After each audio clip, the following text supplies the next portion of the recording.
I still remember the exact moment my world collapsed. After 8 years of transforming my family's struggling pharmacy chain into a thriving $12 million business, my father looked across the mahogany dining table at our traditional Sunday dinner and said, "We've decided Mark will be taking over Wilson Family Pharmacy when we retire next month." His eyes, so similar to my own, didn't even have the decency to look apologetic. My mother smiled tightly beside him, while my brother's face broke into a triumphant grin. I felt the air leave my lungs, but somehow managed to keep my expression neutral as I reached for my water glass, buying time to compose myself.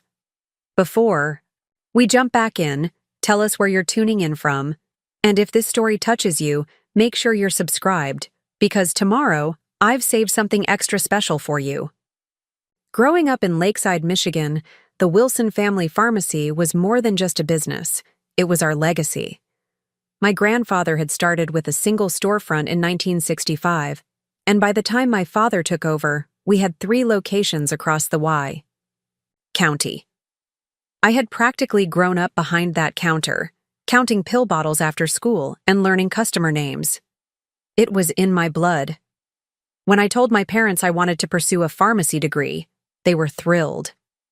Following in the family footsteps, my father would proudly tell anyone who would listen.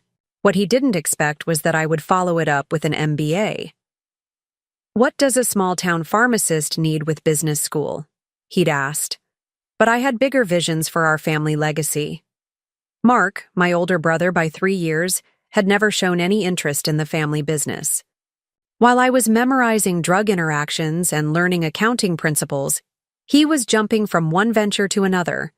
A fitness center that closed after 8 months, a food truck that he abandoned when winter came, and most recently, a sports memorabilia shop that was hemorrhaging money faster than he could stock it. After graduating, I came home to Lakeside with big plans. Our family business was stagnating, still operating like it was 1995 in a world that had moved firmly into the digital age. The first year was brutal. My father resisted every suggestion I made, from computerizing our inventory system to creating a prescription delivery service for our elderly customers. "We've been doing just fine for decades," he would say, dismissing my ideas with a wave of his hand. But we weren't doing fine. Profit margins were shrinking, a national pharmacy chain had opened across town, and we were losing customers daily. It took showing him the stark reality of our financial statements for him to finally relent. 3 months, he'd said. "You have 3 months to prove these changes are worth the investment." I didn't need 3 months. Within 6 weeks, our prescription fill times had decreased by 30%, customer satisfaction scores were climbing, and we'd started bringing back customers we'd lost. By the end of the year, we'd opened a 4th location. The next 8 years were a whirlwind of growth and innovation. I developed an app that allowed customers to refill prescriptions with a tap, expanded our services to include immunizations and basic health screenings, and negotiated better contracts with insurance providers. We went from 4 locations to 11 across the state, and our annual revenue climbed from just under $2 million to over $12 million. Through it all, my father gradually stepped back, allowing me to take the reins while he and my mother enjoyed semi-retirement. Mark occasionally floated through, usually when one of his latest ventures was failing, offering unsolicited advice before disappearing again. I didn't mind. This was my domain now, and everyone knew it. Or so I thought. Which brings me back to that Sunday dinner. The one where my father casually mentioned that my brother, who couldn't keep a goldfish alive, let alone a business, would be taking over everything I had built. "Mark has really matured," my mother added, as if that explained everything. "He's settled down with Jessica now, and they're talking about starting a family. He needs stability." I stared at her in disbelief. And what about me? What about everything I've done for this business? My father cleared his throat. "Emma, you've done wonderful work, and we're grateful. But this business has always been meant to stay in the family, to be passed down through the generations." "I am family," I said, my voice sharper than I intended. "You know what your father means," my mother interjected, her voice dropping to that soothing tone she used when she thought I was being difficult. "Mark is the firstborn. He's going to carry on the Wilson name." "Of course, because despite my pharmacy license hanging on the wall, despite my MBA, despite the fact that I had single-handedly saved our family business from obsolescence, I was still just Emma, the daughter, the one who would eventually marry and take someone else's name, whose achievements were temporary stepping stones until the rightful heir was ready to assume his place. My brother at least had the grace to look slightly uncomfortable. "Don't worry, Em. You'll still have a place in the company. Maybe you can run the marketing department or something." Marketing department. We didn't even have a marketing department.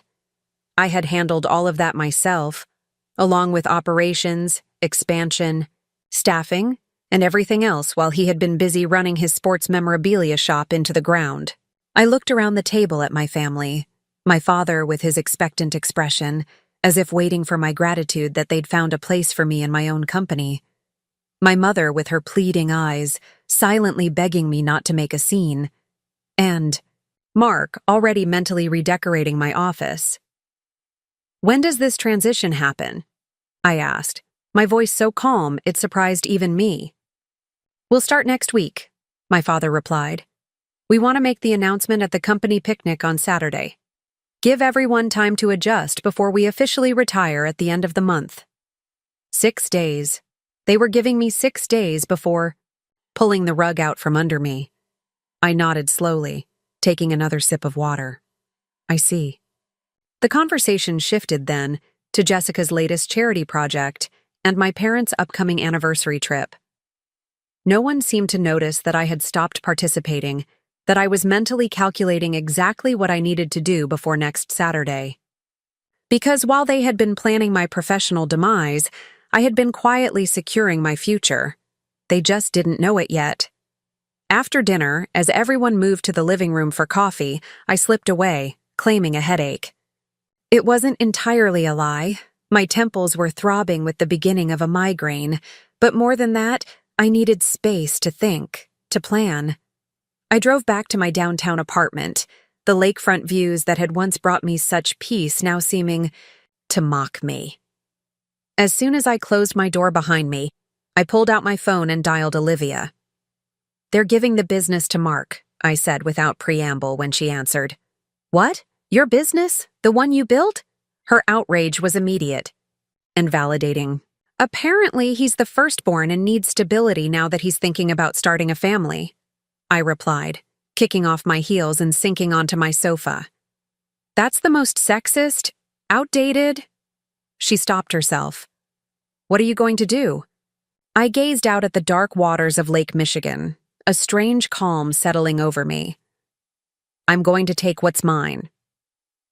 The next morning, I was at my office by 6 a.m., hours before anyone else would arrive. I needed time to gather everything I needed: copies of financial statements, growth projections, contracts with our suppliers and insurance providers. All things I already had access to as the de facto CEO. But now I was viewing them with new eyes, looking for the leverage I would need. By the time my assistant arrived at 8:30, I had compiled a comprehensive portfolio of my contributions to Wilson Family Pharmacy over the past 8 years. The growth metrics were undeniable. 846% increase in revenue, expansion from 4 locations to 11, customer base growth from 3,200 to over 27,000. All under my leadership, with minimal input from my father and absolutely none from Mark. "Grace, I need you to schedule a meeting with Gregory Bennett for today if possible," I told my assistant as she brought in my morning coffee. "Mr. Bennett, the family lawyer?" she asked, surprise evident in her voice. In 8 years, I had met with him exactly twice. Once when we were expanding to our 6th location and needed to update some paperwork, and again when we restructured the company to accommodate our growth. "Yes, tell him it's urgent." She nodded and disappeared to make the call. 20 minutes later, she was back, He can see you at 11:30. I spent the next 2 hours reviewing the company bylaws and ownership structure.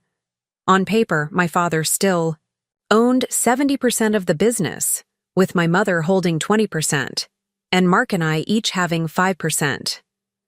Those shares had been gifted to us on our respective 21st birthdays, a token gesture that my father had never expected to mean anything since he maintained controlling interest, except there was something he had forgotten. 4 years ago, when we were expanding rapidly and needed additional capital, my father had been reluctant to take on debt. Instead, I had contributed $750,000 of my own savings to fund the expansion, in exchange for an additional 25% stake in the company. The paperwork had been drawn up properly and filed, but we had never updated the family about the change in ownership structure. It simply hadn't seemed important at the time. Now, it was everything. At 11:25, I gathered my files and headed to Gregory Bennett's office, 6 blocks from our company headquarters. Preparing and narrating this story took us a lot of time, so if you are enjoying it, subscribe to our channel. It means a lot to us. Now back to the story.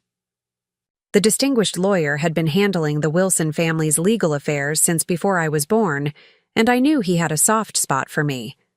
Still, his loyalty was officially to my father. "Emma, what a pleasant surprise," he greeted me, rising from behind his imposing desk as his secretary showed me in. "Your assistant said it was urgent?" "It is," I confirmed, taking a seat and placing my portfolio on his desk. "My father informed me yesterday that he plans to transfer leadership of Wilson Family Pharmacy to Mark when he and my mother retire at the end of the month." Gregory's bushy eyebrows rose slightly. "I see. And you have concerns about this transition?" "More than concerns, Gregory. I have objections. Legal objections." I opened my portfolio and slid across the document that would change everything. The investment agreement from 4 years ago, signed by both my father and me, notarized and filed appropriately. Gregory adjusted his glasses and reviewed the document, his expression giving nothing away. After a moment, he looked up. "This gives you a 30% stake in the company, combined with your original 5%. "Which means my father no longer has controlling interest," I stated. "His 70% would now be 45%, with my mother at 20%, Mark at 5%, and me at 30%.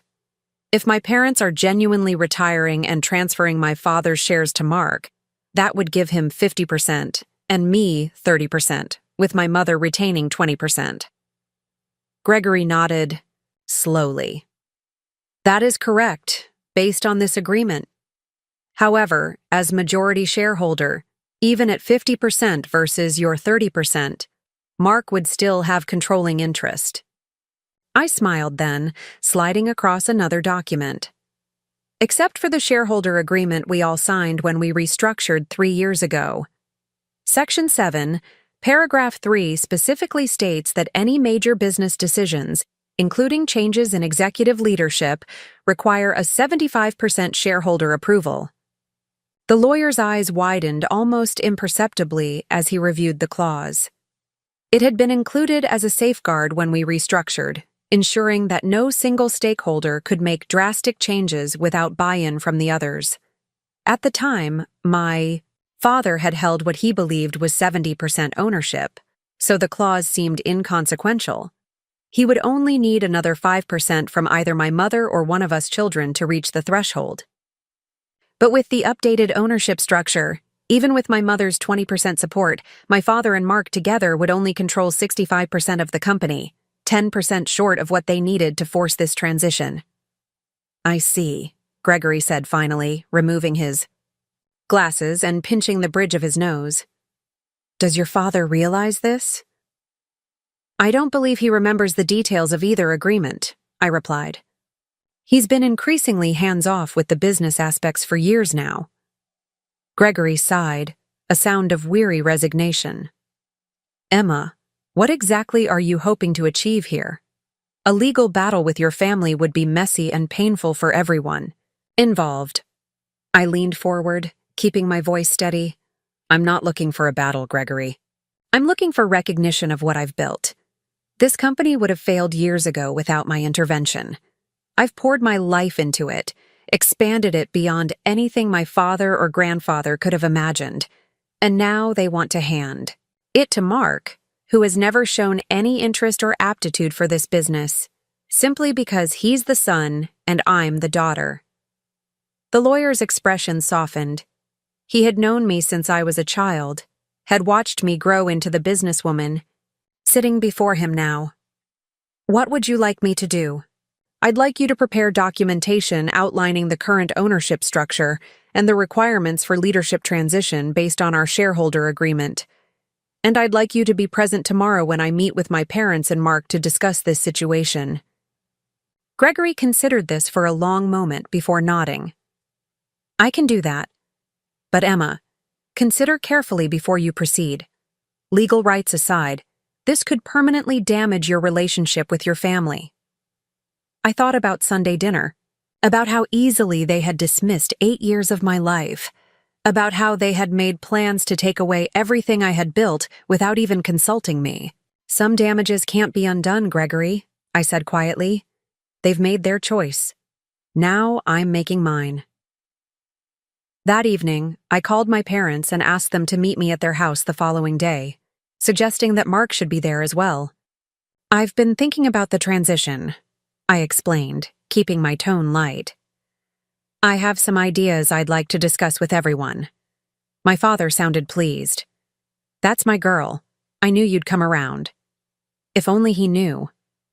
The next day, I arrived at my parents' lakefront home 15 minutes early, giving me time to compose myself before the storm that was about to hit. Gregory arrived 5 minutes after me, looking solemn in his gray suit, carrying a leather briefcase filled with the documentation we had prepared. My mother greeted us warmly, though her eyes reflected confusion at the lawyer's presence. Gregory, we weren't expecting you.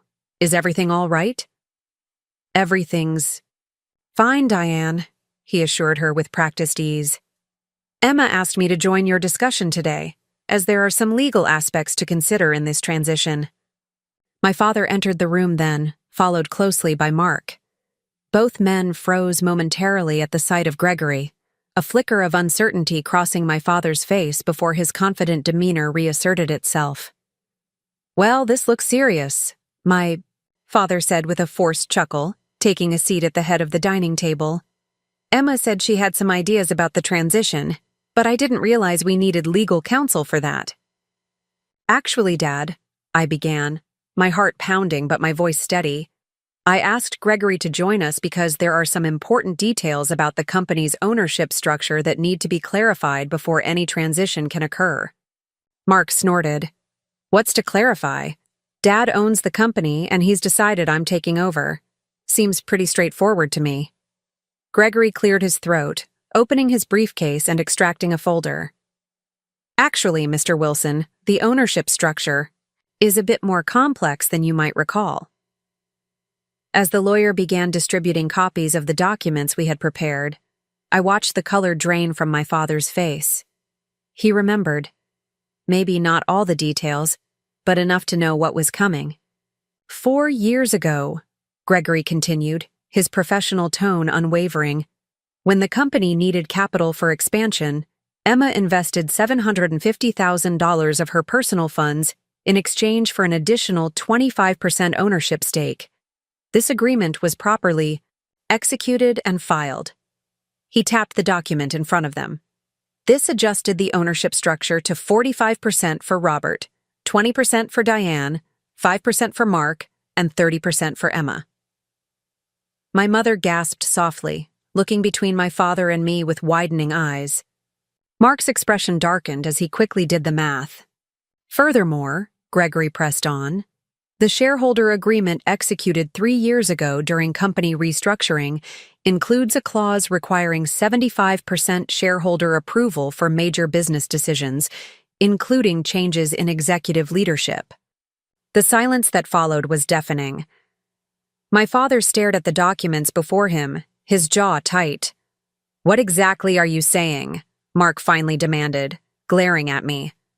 I'm saying, I replied evenly, that Dad doesn't have the authority to simply hand over leadership of the company to you. Any leadership transition requires 75% shareholder approval, and even with Mom's 20% support, you and Dad together only control 65% of the company.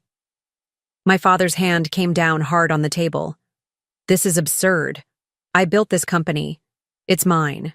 To decide who takes over. No, Dad, I countered, maintaining my composure. You built the original business. I built it into what it is today. And legally, you no longer have controlling interest. You've been planning this, my mother accused, her voice quivering with emotion. All this time, you knew. I haven't been planning anything, Mom. I invested in the company because it needed capital to grow. Dad signed the agreement because he knew it was the right business decision. The only planning happening here has been your secret arrangements to push me out of the company I saved and expanded. Mark pushed back from the table, his face flushed with anger. This is just like you, Emma, always having to prove you're smarter than everyone else. Dad wants me to take over because I'm family-oriented, because I'll preserve the Wilson legacy. You're just in it for yourself. Is that what he told you? I asked, genuinely curious. That I'm not family-oriented enough to run a family business? That the woman who increased our annual revenue by 846% is somehow less committed to our legacy than the man who has started and abandoned 3 separate businesses in the past decade? That's enough, my father interjected, his voice dangerously low. This isn't about your qualifications, Emma. This is about respect, about honoring your father's wishes. I met his gaze directly. And what about honoring my contributions? What about respecting what I've accomplished? You were doing your job, he replied dismissively, the job I gave you. And there it was, the fundamental disconnect. In his mind, everything I had achieved was merely an extension of his generosity in allowing me to work in his business. My innovations, my expansions, my tireless efforts to modernize and grow our family legacy. All of it reduced to an employee, dutifully following orders. I took a deep breath. Gregory, could you explain the legal options available given the current ownership structure? The lawyer nodded, seemingly relieved to return to the concrete world of legal facts rather than family emotions. Based on the shareholder agreement, any leadership transition would require approval from shareholders representing at least 75% of the company. Currently, that would mean either Emma would need to support the transfer of leadership to Mark, or Robert and Diane would need to support Emma's continued leadership. Or option 3, I added quietly. I could use my 30% stake to block any leadership transition, forcing a stalemate that would effectively prevent either of us from taking full control. My father's eyes narrowed. You would risk damaging the company just to spite your brother? I'm not the one putting personal feelings above the company's welfare, I replied. I'm the one who has devoted 8 years to building this business, who understands every aspect of its operations, who has relationships with our suppliers, our insurance partners, our customers. Mark has none of that knowledge or experience. I can learn, Mark insisted. In a month, before Dad and Mom retire? You can learn 8 years of pharmaceutical business operations, vendor relationships, insurance negotiations, staff management, and regulatory compliance in 4 weeks? For the first time, uncertainty flickered across my brother's face. He hadn't considered the complexity of what he was taking on. He had only seen the title, the office, the prestige of being CEO. My mother, ever the peacemaker, leaned forward. There must be a compromise we can reach. Emma, surely you don't want to tear the family apart over this. I don't, I agreed, softening my tone as I turned to her. But I'm not the one who started this. You and Dad made a decision that affects my life, my career, everything I've worked for, without even consulting me. You were going to announce it publicly before even giving me a chance to respond privately. Gregory cleared his throat. If I may suggest, given the circumstances, perhaps a cooling-off period would be beneficial. No announcements, no changes, until everyone has had time to consider their positions and the potential implications. My father scoffed. And in the meantime, we just pretend nothing has changed? Nothing has changed, Dad, I pointed out. I'm still running the company successfully, just as I have been for years. The only difference is that now everyone at this table knows exactly where we stand legally. Mark pushed his chair back and stood. This is unbelievable. After everything Mom and Dad have done for you, this is how you repay them? By threatening legal action against your own family? I'm not threatening anything, I replied calmly. I'm simply ensuring that my contributions are recognized and respected, something that shouldn't require legal documentation, but apparently does. My father stood as well, his expression a mask of disappointment that once would have crushed me. I never thought my own daughter would use legalities against her family. Your grandfather would be ashamed. I met his gaze steadily. My grandfather built a business to provide for his family's future.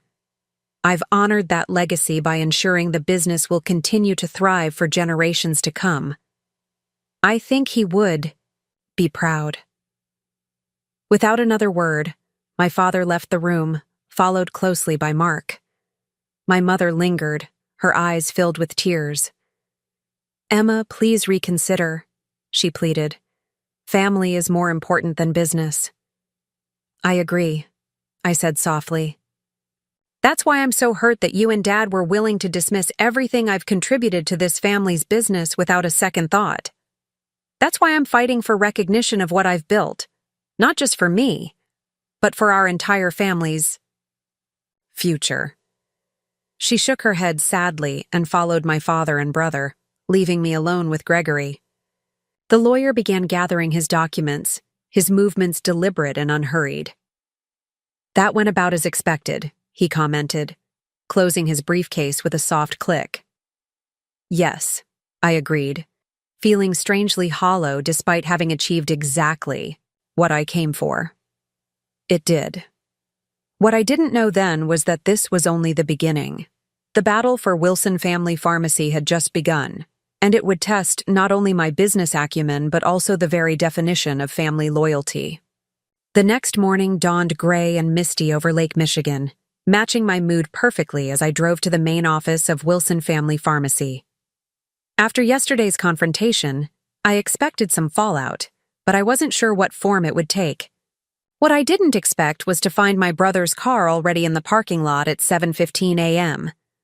Mark had never voluntarily arrived at work before 9:30 in his life.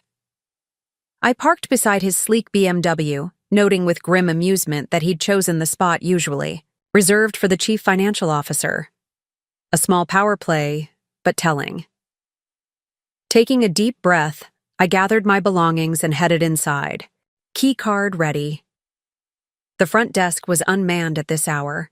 Our receptionist, Jennifer, wouldn't arrive until 8 QMO, but I could hear voices coming from my office at the end of the hall.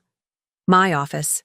The fact that Mark felt entitled to occupy my space without permission made my blood simmer, but I forced my expression into neutral professionalism as I approached. Through the glass partition, I could see Mark sitting behind my desk, leaning back in my chair, feet propped up on my polished mahogany desk surface. Across from him sat Thomas Reynolds, our head pharmacist, looking uncomfortable and slightly confused. Both men turned as I pushed open the door. Emma, Mark greeted, not bothering to remove his feet from my desk. I was just getting acquainted with Tom here, discussing some ideas for when I take over next month. Thomas's eyes darted between us, clearly sensing the tension. He'd been with the company for 20 years, had seen me grow up running around the original store, and had been one of my strongest supporters when I first proposed modernizing our operations. Good morning, Thomas, I said pleasantly. Would you mind giving my brother and me a moment? I believe we have some family matters to discuss. The older man nodded gratefully and stood. Of course. I should check on the inventory shipment anyway. He slipped past me with an apologetic glance. When the door closed behind him, I set my bag down on the conference table and regarded my brother coolly. Comfortable? Mark smirked, making no move to vacate my chair. Just getting a feel for my new office might change a few things. It's a bit feminine for my taste. I glanced around at the deliberately neutral space, with its minimalist design and the single-framed photograph of our grandfather standing in front of the original Wilson Pharmacy in 1965. Yes, terribly feminine, I remarked dryly. The mahogany and navy blue are practically screaming estrogen. His smirk faltered slightly. Dad called me last night, he said, changing tactics. He's pretty upset. I imagine he is, I replied, remaining standing. I wouldn't give him the satisfaction of seeing me take a visitor's chair in my own office. He said you're being unreasonable, that you've forgotten everything he's done for you. Mark's feet finally came off the desk as he leaned forward. He gave you a chance when no one else would have. I couldn't help the short laugh that escaped me. No one else would have given a licensed pharmacist with an MBA a chance to work in a pharmacy? That's your perspective? You know what I mean. This was his business, his legacy. He let you play at being in charge for a while, but now it's time for things to go back to how they should be. I studied my brother's face, trying to determine if he actually believed what he was saying or if he was simply parroting our father's outdated views. With Mark, it was always hard to tell where the performance ended and genuine conviction began. Did Dad also mention the legal reality of the situation? I asked. That he doesn't have the authority to make this decision unilaterally? Mark's expression darkened. He mentioned your little legal loophole, yes. Very clever, Emma. Always finding ways to manipulate situations to your advantage. It's not a loophole, Mark. It's a binding legal agreement that Dad willingly signed because he needed my money to save this company. I moved closer, placing my palms flat on the desk and looking him directly in the eye. But let me ask you something. Why do you even want this job? You've never shown any interest in pharmacy. You've never bothered to learn the first thing about this business. What's really going on here? For a brief moment, something vulnerable flickered across his face. Something that looked almost like shame, before his defensive mask slammed back into place. Maybe I've changed. Maybe I'm ready to settle down and take on some responsibility. After 3 failed businesses in 8 years? His jaw tightened. At least I tried to build something of my own instead of just taking over Dad's company. The irony of his statement was so absurd I almost laughed again. Mark, that's exactly what you're trying to do now. Take over Dad's company. The difference is that I actually rebuilt it into something better, while you just want to slide into a ready-made CEO position without doing any of the work. He stood abruptly, coming around the desk to tower over me. Mark had always used his height to intimidate, ever since we were children. You think you're so much better than me, don't you? Little Miss Perfect with her degrees and her spreadsheets. But you don't understand what Dad really wants for this company. I held my ground, refusing to step back. And you do? He wants it to stay in the family, the Wilson name carried forward. You'll get married eventually, change your name, have kids with someone else's family legacy. I'm the one who'll keep the Wilson name alive. There it was, the same outdated thinking my father had spouted for years, now coming from my brother's mouth.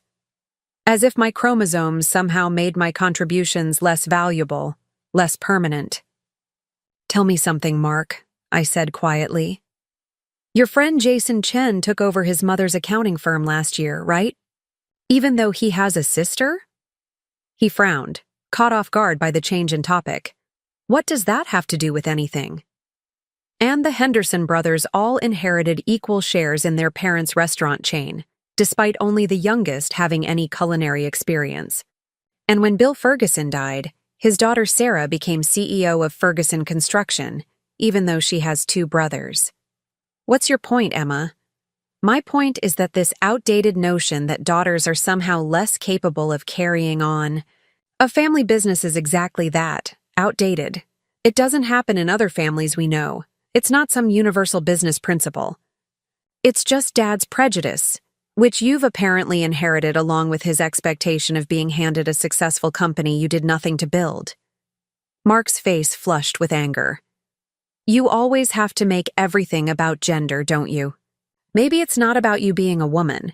Maybe it's about you being you, always thinking you know better than everyone else, never respecting Dad's experience or vision.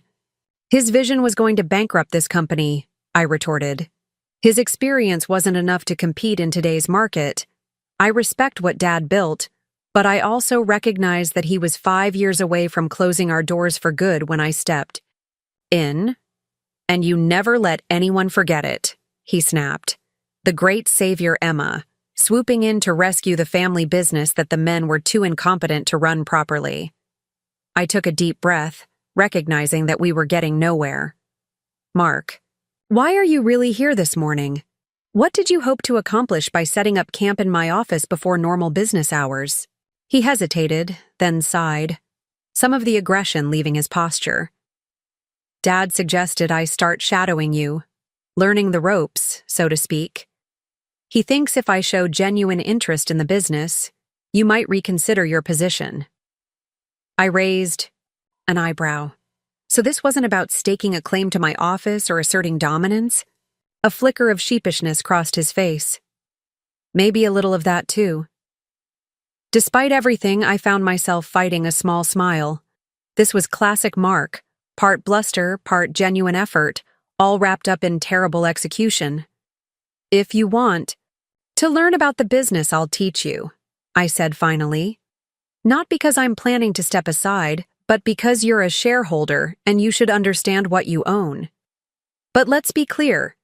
This is still my office, I'm still the CEO, and any transition of power will require my agreement, which I'm not currently inclined to give. Mark studied me for a long moment, clearly trying to decide if this was a victory or a defeat. And if I learn the business and prove I can handle it? Then we can revisit the conversation with actual facts rather than Dad's preferences and your assumptions, I replied evenly. But Mark, fair warning, this isn't running a sports memorabilia shop. Pharmaceutical business is complex, heavily regulated, and requires attention to detail that you've never been particularly known for. He bristled at that, but didn't argue. Fine. When do we start? I glanced at my watch. Staff meeting in 30 minutes. Find yourself a visitor badge at the front desk and be in the conference room by 8 Azurao. And Mark? Yeah? Get out of my chair. After he left, I sank into my recently vacated seat, letting out a long breath. The confrontation had gone better than I'd expected, but I harbored no illusions that this represented any real change in my family's thinking. This was merely a tactical retreat while they regrouped. My phone buzzed with a text from Olivia. How are you holding up? Drinks tonight? I typed back a quick affirmative, then turned my attention to preparing for the staff meeting. If Mark was going to be shadowing me, I needed to be at the top of my game. Not that I had anything to prove. The numbers spoke for themselves, but I knew my brother would be watching for any sign of weakness, any mistake he could report back to our father. The morning staff meeting went smoothly, despite the distraction of Mark's presence. I introduced him simply as my brother Mark, who will be learning more about our operations over the coming weeks, offering no further explanation. The curious glances from my senior team told me they sensed something was off, but they were professionals. Questions would come later, in private. I led the team through our quarterly projections, new marketing initiatives, and updates on the inventory management system we'd implemented last month. Mark stayed uncharacteristically quiet, watching the proceedings with a furrowed brow as he struggled to follow discussions of pharmacy benefit managers, DIR fees, and specialty medication programs. Halfway through the meeting, my phone lit up with a text message from Gregory Bennett. Robert called, wants to meet this afternoon. My office, 3 p.m. I kept my expression neutral as I silenced the phone, but my mind was racing. What new approach? Was my father planning? Would he try to negotiate, or was this another attempt to pressure me into compliance? After the meeting, I assigned Mark to shadow Thomas in the pharmacy for the morning. Start with the basics, I told them both. Prescription workflow, insurance processing, inventory management. Thomas, don't hold back. He needs to understand the real complexity of what we do.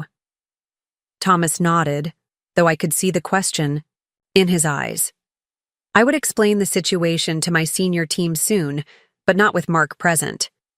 Once they departed, I called Grace into my office. My assistant had been with me for 5 years and knew virtually everything about my professional life, and quite a bit about my personal life as well. "Close the door, Grace," I said as she entered. "We need to talk." Her expression grew serious as she took a seat. "Is this about your brother suddenly appearing and following you around like a lost puppy?"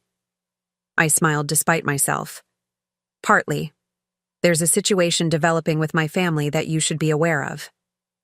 Briefly, I outlined what had happened, my parents' decision to hand leadership to Mark, the revelation of my larger ownership stake, and the current stalemate. Grace listened without interrupting, her face growing increasingly outraged. "They can't be serious," she said when I finished. "Mark wouldn't last a week running this company." "That's not what my father believes," I replied. "And right now, Mark is operating under the assumption that he just needs to humor me for a while before taking over." Grace snorted. "Well, that should be entertaining to watch." "It might be, under different circumstances." I leaned forward. "But I need your help. My father wants to meet this afternoon at Gregory's office. I need you to prepare a comprehensive overview of our operational improvements and financial growth since I took over. Everything that demonstrates my impact on this business. Consider it done," she replied without hesitation. "Anything else?" I hesitated. "Keep an eye on Mark, not obviously, but he's always been impulsive. I wouldn't put it past him to try something dramatic to prove himself to our father." She nodded. "I'll make sure Jennifer and the security team are aware he doesn't have authorization to access sensitive areas or financial information." "Thank you, Grace." I paused. "One more thing. If anyone from the staff asks about what's happening, it's a family matter being resolved privately," she finished for me. "No need for anyone to worry about the stability of the company or their jobs." I smiled gratefully. "What would I do without you?" "Hopefully you'll never have to find out," she replied with a wink as she stood to leave. "I'll have that report ready for you by 2:30. After Grace left, I turned to my computer and began preparing for the meeting with my father. I had no illusions about his intentions. He hadn't suddenly seen the light and decided to respect my contributions. This was a strategic move, another attempt to get what he wanted. The question was, what was he prepared to offer? And more importantly, what would it take for me to consider compromising? I spent the next hour reviewing our financial projections for the coming year. We were on track for another 15% growth in revenue, with plans to open our 12th location in Grand Rapids by the end of the quarter. The specialized compounding service I'd launched last year was already showing strong returns, and our Medicare Part D optimization program had saved our senior customers over $2.3 million collectively while increasing our prescription volume. All of this had happened under my leadership, with my vision. The thought of handing it over to Mark, watching him potentially undo years of my work through inexperience or indifference, made my stomach clench. My phone buzzed again, a text from my mother. "Please reconsider what you're doing, Emma. Your father is heartbroken." I stared at the message, a complex mix of emotions washing over me. Part of me wanted to respond sarcastically, asking where her concern had been when they were planning to push me out without a second thought. Another part felt the familiar tug of guilt that had been ingrained in me since childhood. I was the responsible one, the peacemaker, the the one who was supposed to accommodate everyone else's needs and wants. But not this time. I set the phone aside without responding. My mother had made her choice, standing with my father as she always did, regardless of the fairness of his decisions. At 2 Laos, I received a text from Mark. Thomas is driving me crazy with inventory procedures. How much longer do I have to do this? I almost laughed. He'd lasted barely 4 hours in the pharmacy before getting restless. Until 3. Then you can go home. We'll continue tomorrow. His response came quickly. Tomorrow? How long is this shadowing thing supposed to last? As long as it takes for you to understand what running this business actually entails, I typed. Back. Could be weeks, might be months. There was a long pause before his next message appeared.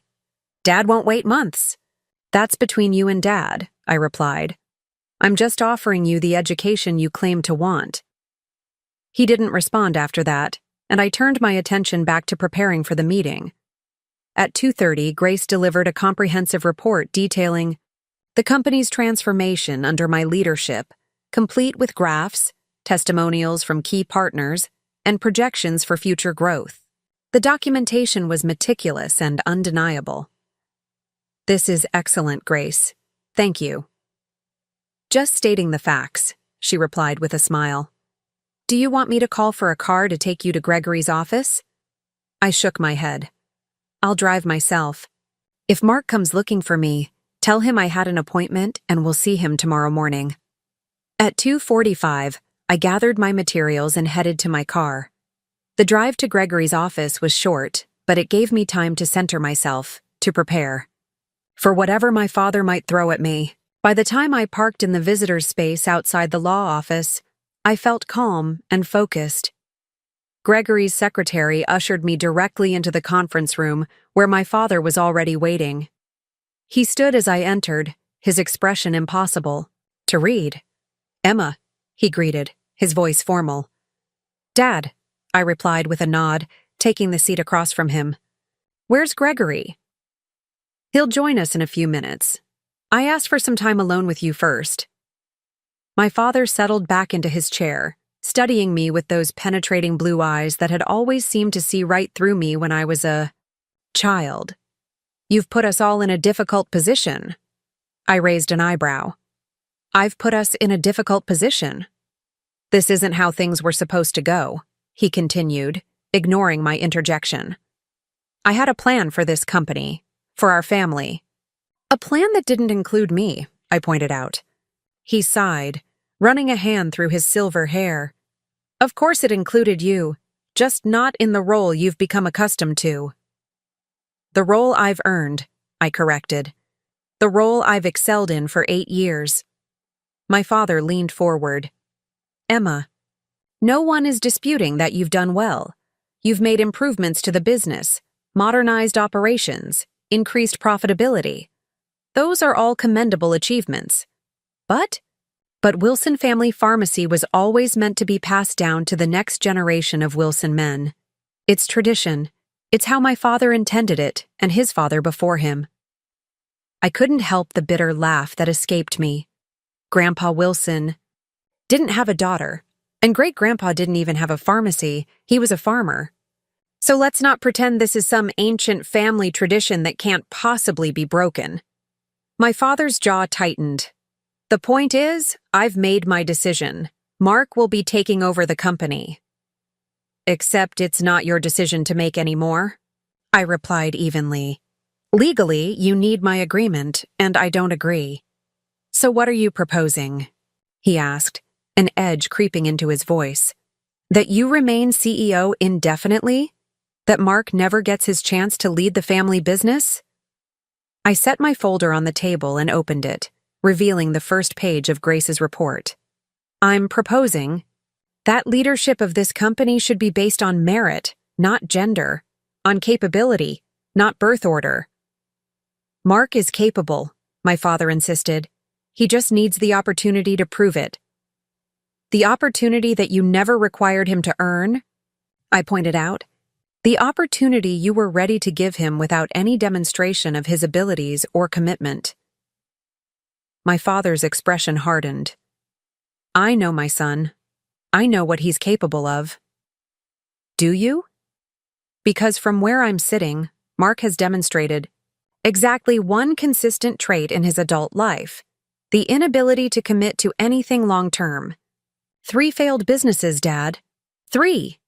And you want to hand him a $12 million company that employs 78 people, serves thousands of patients, and represents 4 generations of our family's work? For a moment, doubt flickered in my father's eyes. I pressed my advantage, sliding the report across the table to him. Look at these numbers, Dad. Really look at them. Under my leadership, we've increased revenue by over 500%. We've expanded from 4 locations to 11. We've modernized every aspect of our operations, from inventory management to customer service to specialized pharmacy services. Our customer satisfaction ratings are the highest they've ever been. He glanced down at the report, frowning slightly as he skimmed the first page. And it's not just about the numbers, I continued. It's about the relationships I've built with our suppliers, our insurance partners, our community healthcare providers. It's about the trust our customers have in us. Mark knows nothing about any of that. My father looked up, his expression still resolute. He can learn, just as you did. I didn't just learn, Dad. I studied for years. Pharmacy school, business, school. I worked in every department of this company, from the stockroom to the dispensing counter. I put in the time and the effort to understand this business from the ground up. And Mark can do the same. So why hasn't he? I challenged. In 8 years, he's shown zero interest in the family business. He only wants it now because it's successful, because it represents power and prestige he hasn't been able to achieve on his own. My father's face flushed with anger. That's unfair, Emma. Your brother has been finding his own path. His own path that conveniently led back to the family business once I made it profitable, I retorted. Before my father could respond, the door opened and Gregory entered, carrying his own stack of folders. He paused, sensing the tension in the room. I hope I'm not interrupting, he said diplomatically. Not at all, my father replied, his voice tight. Emma was just explaining why she believes her brother is incapable of running the business. Gregory sighed as he took a seat at the head of the table. I see we're still at an impasse. Not necessarily, I said, straightening in my chair. I'm willing to consider a compromise. My father's eyebrows rose in surprise. What kind of compromise? A transition period, I proposed. Mark joins the company in a senior role, Chief Operations Officer perhaps. He spends 2 years learning every aspect of the business under my guidance. If, after those 2 years, he demonstrates the capability and commitment necessary to lead this company, we can revisit the question of succession. Gregory nodded approvingly. That seems like a reasonable approach. It gives Mark the opportunity to prove himself while ensuring the company remains in capable hands during the transition. My father frowned. 2 years is too long. 6 months should be sufficient. I shook my head. 6 months isn't enough time to learn even the basics of pharmaceutical business operations, let alone demonstrate leadership capability. 2 years is already generous. 1 year, my father countered, and he comes in as co-CEO, not COO. 18 months as executive vice president, I offered, with clearly defined performance metrics that must be met before any conversation about shared leadership can occur. My father studied me for a long moment, his expression unreadable. You've always been stubborn, Emma. Even as a little girl, you never backed down once you made up your mind about something. I prefer to call it principled, I replied with a small smile. He almost smiled back before catching himself. And these performance metrics, I suppose you'll be the one defining them? We can establish them together, I said. Objective measures that any business leader would agree are reasonable indicators of competence and commitment. Gregory cleared his throat, If I may suggest, I could help draft a framework for these metrics to ensure they're fair and comprehensive. My father leaned back in his chair, considering. And if Mark meets these metrics, what then? Then we discuss the next steps, I said carefully. I'm not promising to step aside, but I'm willing to consider a more collaborative leadership structure if he proves himself capable. And if he doesn't meet your metrics? My father pressed. Then he remains in a senior role suitable to his demonstrated abilities, but I retain primary leadership of the company, I stated firmly. This isn't about pushing Mark out, Dad. It's about ensuring Wilson Family Pharmacy continues to thrive. My father was silent for a long moment, weighing his options. I could see the calculations happening behind his eyes. The recognition that I held a strong legal position, balanced against his desire to see his son in charge. I'll need to discuss this with Mark, he said finally. Of course, I agreed. But I think we both know this is the most reasonable solution. It gives Mark the opportunity you want him to have, while protecting the company I've spent 8 years building. Gregory nodded. I can have an agreement drawn up by tomorrow, outlining the terms of this arrangement, the time frame, position, performance metrics, and process for evaluating leadership succession. My father stood abruptly. I'll let you know our decision by tomorrow afternoon. He turned to leave, then paused at the door. Emma, regardless of how this turns out, I want you to know that I am proud of what you've accomplished with the company. I may not always show it, but I am. Before I could respond, he was gone, leaving me staring after him in surprise. In all my years of working for Wilson Family Pharmacy, through all the successes and achievements, I could count on one hand the number of times my father had explicitly expressed pride in my work. Gregory gave me a small smile. That's progress, at least. Maybe, I replied, not entirely convinced. Or maybe it's just another tactic. The lawyer shrugged. Either way, you've established a reasonable middle ground. If they reject it, they'll appear unreasonable even to themselves. I nodded, gathering my materials. Thank you for your help with this, Gregory. I appreciate your guidance. I've known your family for a long time, Emma, he replied, walking me to the door. Your grandfather would be proud of how you're handling this, standing your ground while still trying to find a solution that works for everyone. As I drove back to my apartment, I felt strangely light, as if a weight had been lifted. The, situation wasn't resolved, not by a long shot, but for the first time since that fateful Sunday dinner, I felt like I had regained some control over my future. My phone rang as I was parking, Olivia calling about our drinks plans. Hey, I answered. Still on for 7? Absolutely, she replied. How did the meeting go? Better than expected, actually. I offered a compromise. Mark gets 18 months to prove himself in a senior role before we discuss succession again. And your dad agreed to that? Not yet. He's going to talk to Mark first, but I think he'll come around. He doesn't have many other options. There was a pause on the other end of the line. And are you okay with that? With Mark potentially taking over eventually? I sighed, staring up at my apartment building. I don't think it will come to that. Mark's never stuck with anything difficult for more than a few months. I'm betting he'll get bored or frustrated long before the 18 months are up. And if he doesn't? If he actually rises to the challenge? It was a question I had been avoiding, even in my own thoughts. Then I'll cross that bridge when I come to it. But at least it will be my choice, not something forced on me without my consent. As I hung up and headed into my building, I couldn't shake the feeling that this apparent resolution was too neat, too easy. My father had backed down too quickly, accepted the concept of compromise too readily. It didn't fit his character, and that made me uneasy. Because if there was one thing I had learned in my years of dealing with my father, it was that Robert Wilson never conceded defeat. He merely changed tactics.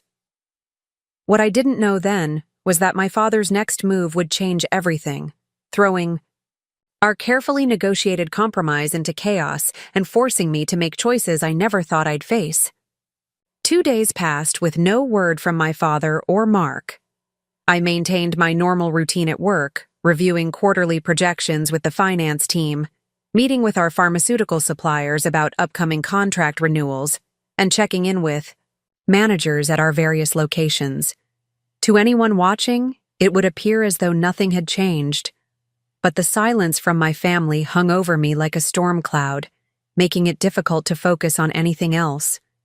Olivia had listened patiently, over drinks as I'd recounted my meeting with my father, offering both support and practical advice. "Don't call them," she'd said firmly. "Let them come to you. You've made a reasonable offer. The ball is in their court now." I knew she was right, but the waiting was excruciating. Every time my phone rang, I felt my heart rate accelerate, only to be disappointed when it was just a vendor or colleague. By the third morning, I was beginning to wonder if my father had decided to pursue some other strategy entirely. That afternoon, as I was reviewing plans for the new Grand Rapids location, Grace appeared in my doorway with an unusually grave expression. "Your mother is here to see you." I blinked in surprise. My mother rarely came to the office, preferring to keep her involvement in the business limited to attending corporate events and managing the family's social connections. "Send her in." Diane Wilson entered with the perfect posture and polished appearance that had been her trademark for as long as I could remember. At 62, she still dressed impeccably, today in a navy pantsuit that likely cost more than most people's monthly rent.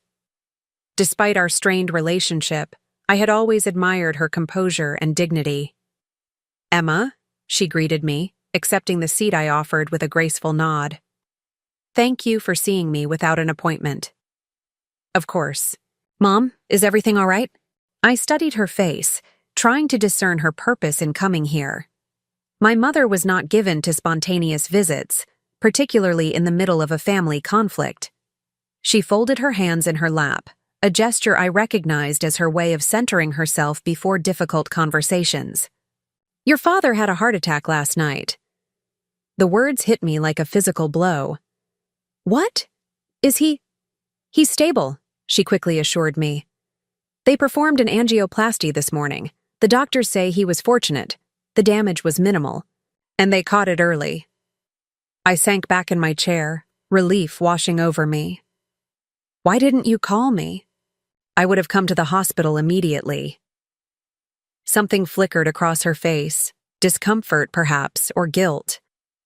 It all happened very quickly, and given the tension between you and your father recently, I wasn't sure. She left the sentence unfinished, but her meaning was clear enough. She hadn't been sure if I would care or if my presence would only upset my father further. The implication stung. "He's my father, Mom. Of course I would want to know."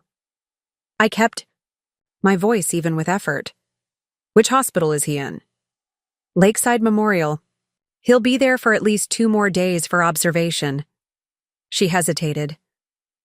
"Emma, there's something else we need to discuss." I braced myself. "Go on." "The doctors say this was a warning sign. Your father needs to reduce his stress levels immediately. No work, no business concerns, nothing that might trigger another episode." I nodded. "Of course. He should take all the time he needs to recover." "It's more than just time," my mother continued. "Robert needs to fully retire. The doctors were quite clear about this. His heart can't handle the stress of continued involvement in the business, even at a distance." I frowned slightly, not entirely following where this was heading. "I understand, and I agree. Dad's health has to come first. The thing is," my mother paused, seeming to choose her words carefully, "this changes our situation. With your father unable to continue even in an advisory capacity, the transition has become more urgent. Mark will need to step into a leadership role sooner rather than later." And there it was.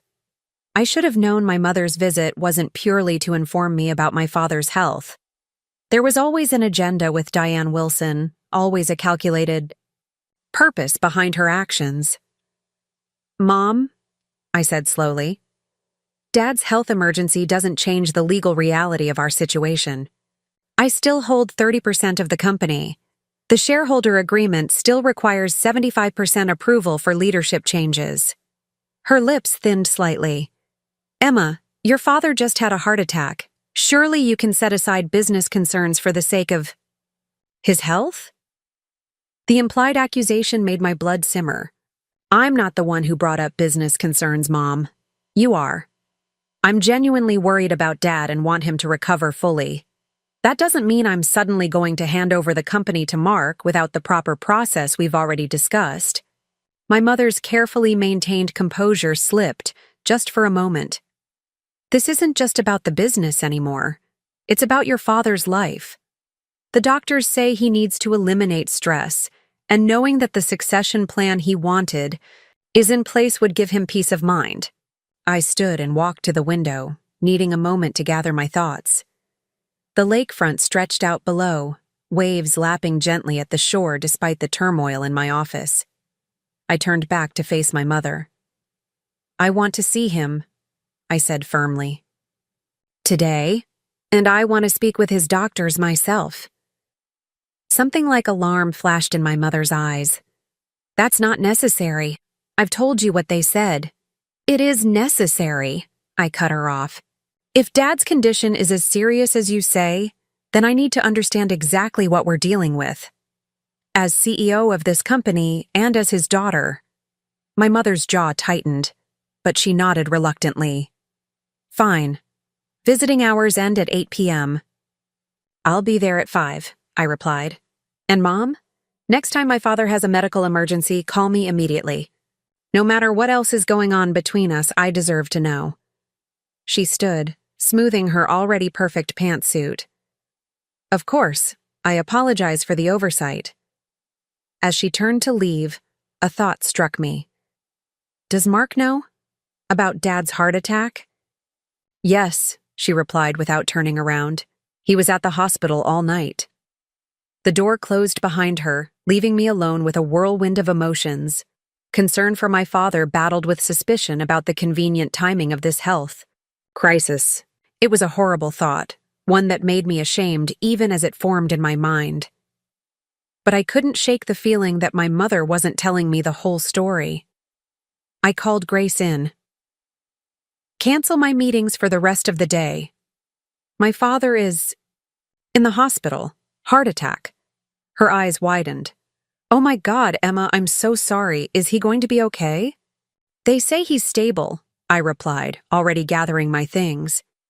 "But I need to see for myself. And Grace? Could you call Gregory Bennett for me? Ask him to meet me at Lakeside Memorial Hospital at 4:30 if he's available." She nodded, though her expression was puzzled. "Of course. But why the lawyer?" "Just a precaution," I said vaguely. "I'll explain later." As I drove to the hospital, my mind raced. I had no doubt that my father had actually suffered a heart attack. My mother wouldn't lie about something that serious. But the timing was suspiciously convenient, coming right as we'd reached an impasse in our negotiations about the company's future. And my mother's insistence that a swift transition to Mark's leadership was necessary for my father's recovery? That felt calculated, an attempt to use his medical condition as leverage to achieve what they'd wanted all along. I parked in the hospital's visitor lot and made my way to the main entrance, spotting Gregory already waiting in the lobby. The older lawyer was dressed in his usual impeccable suit, though his expression was somber. "Emma," he greeted me with a gentle handshake. "I was sorry to hear about your father. How is he doing?" "Stable, according to my mother," I replied, "but I haven't seen him yet." Gregory nodded.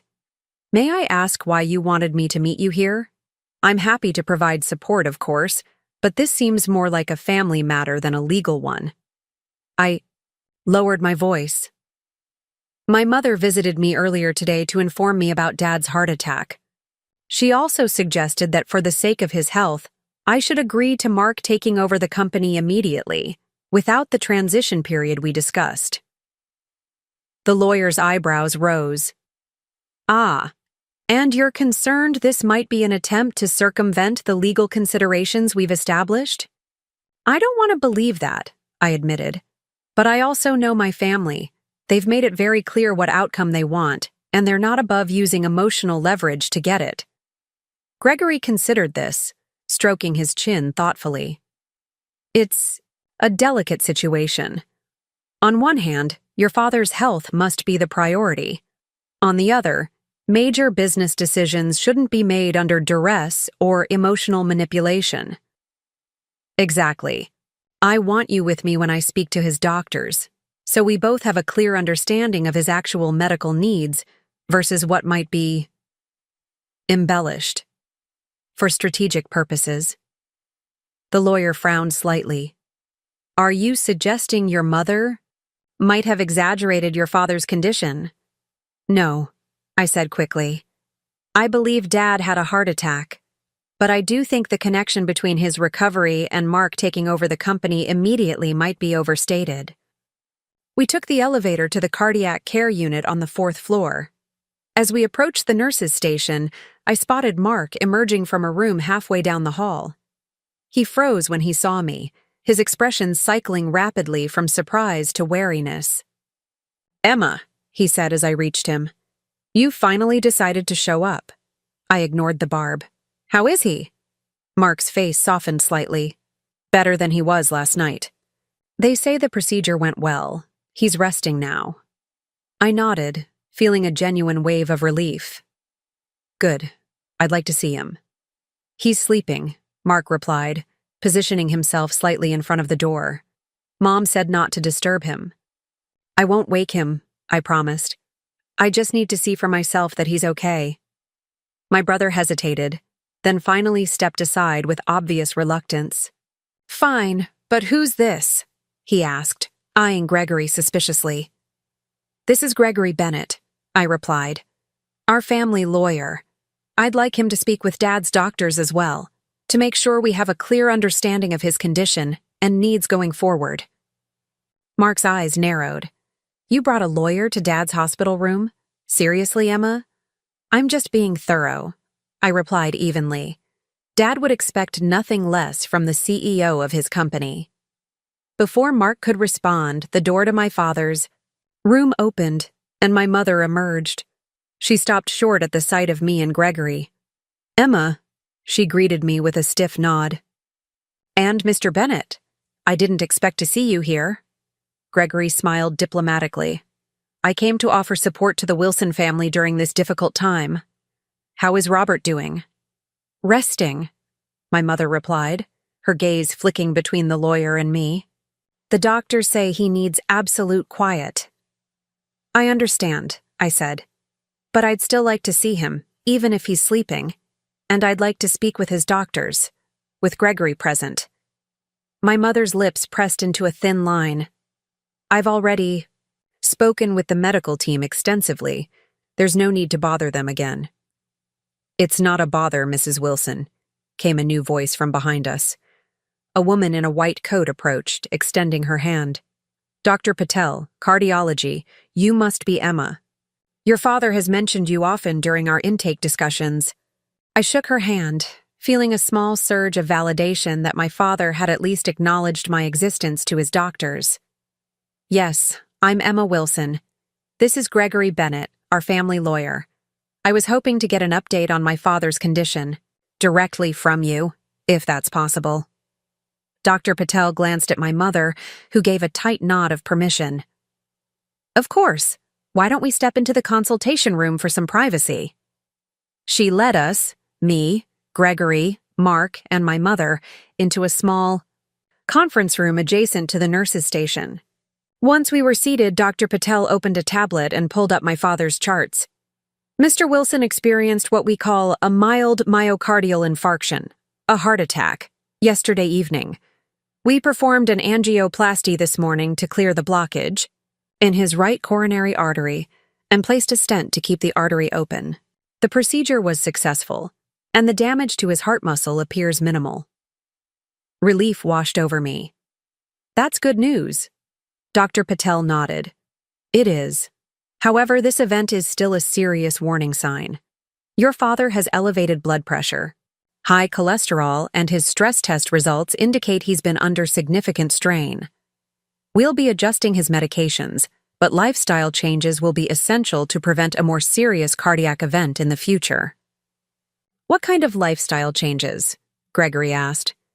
A heart-healthy diet, moderate exercise once he's recovered, and most importantly, stress reduction, the doctor replied.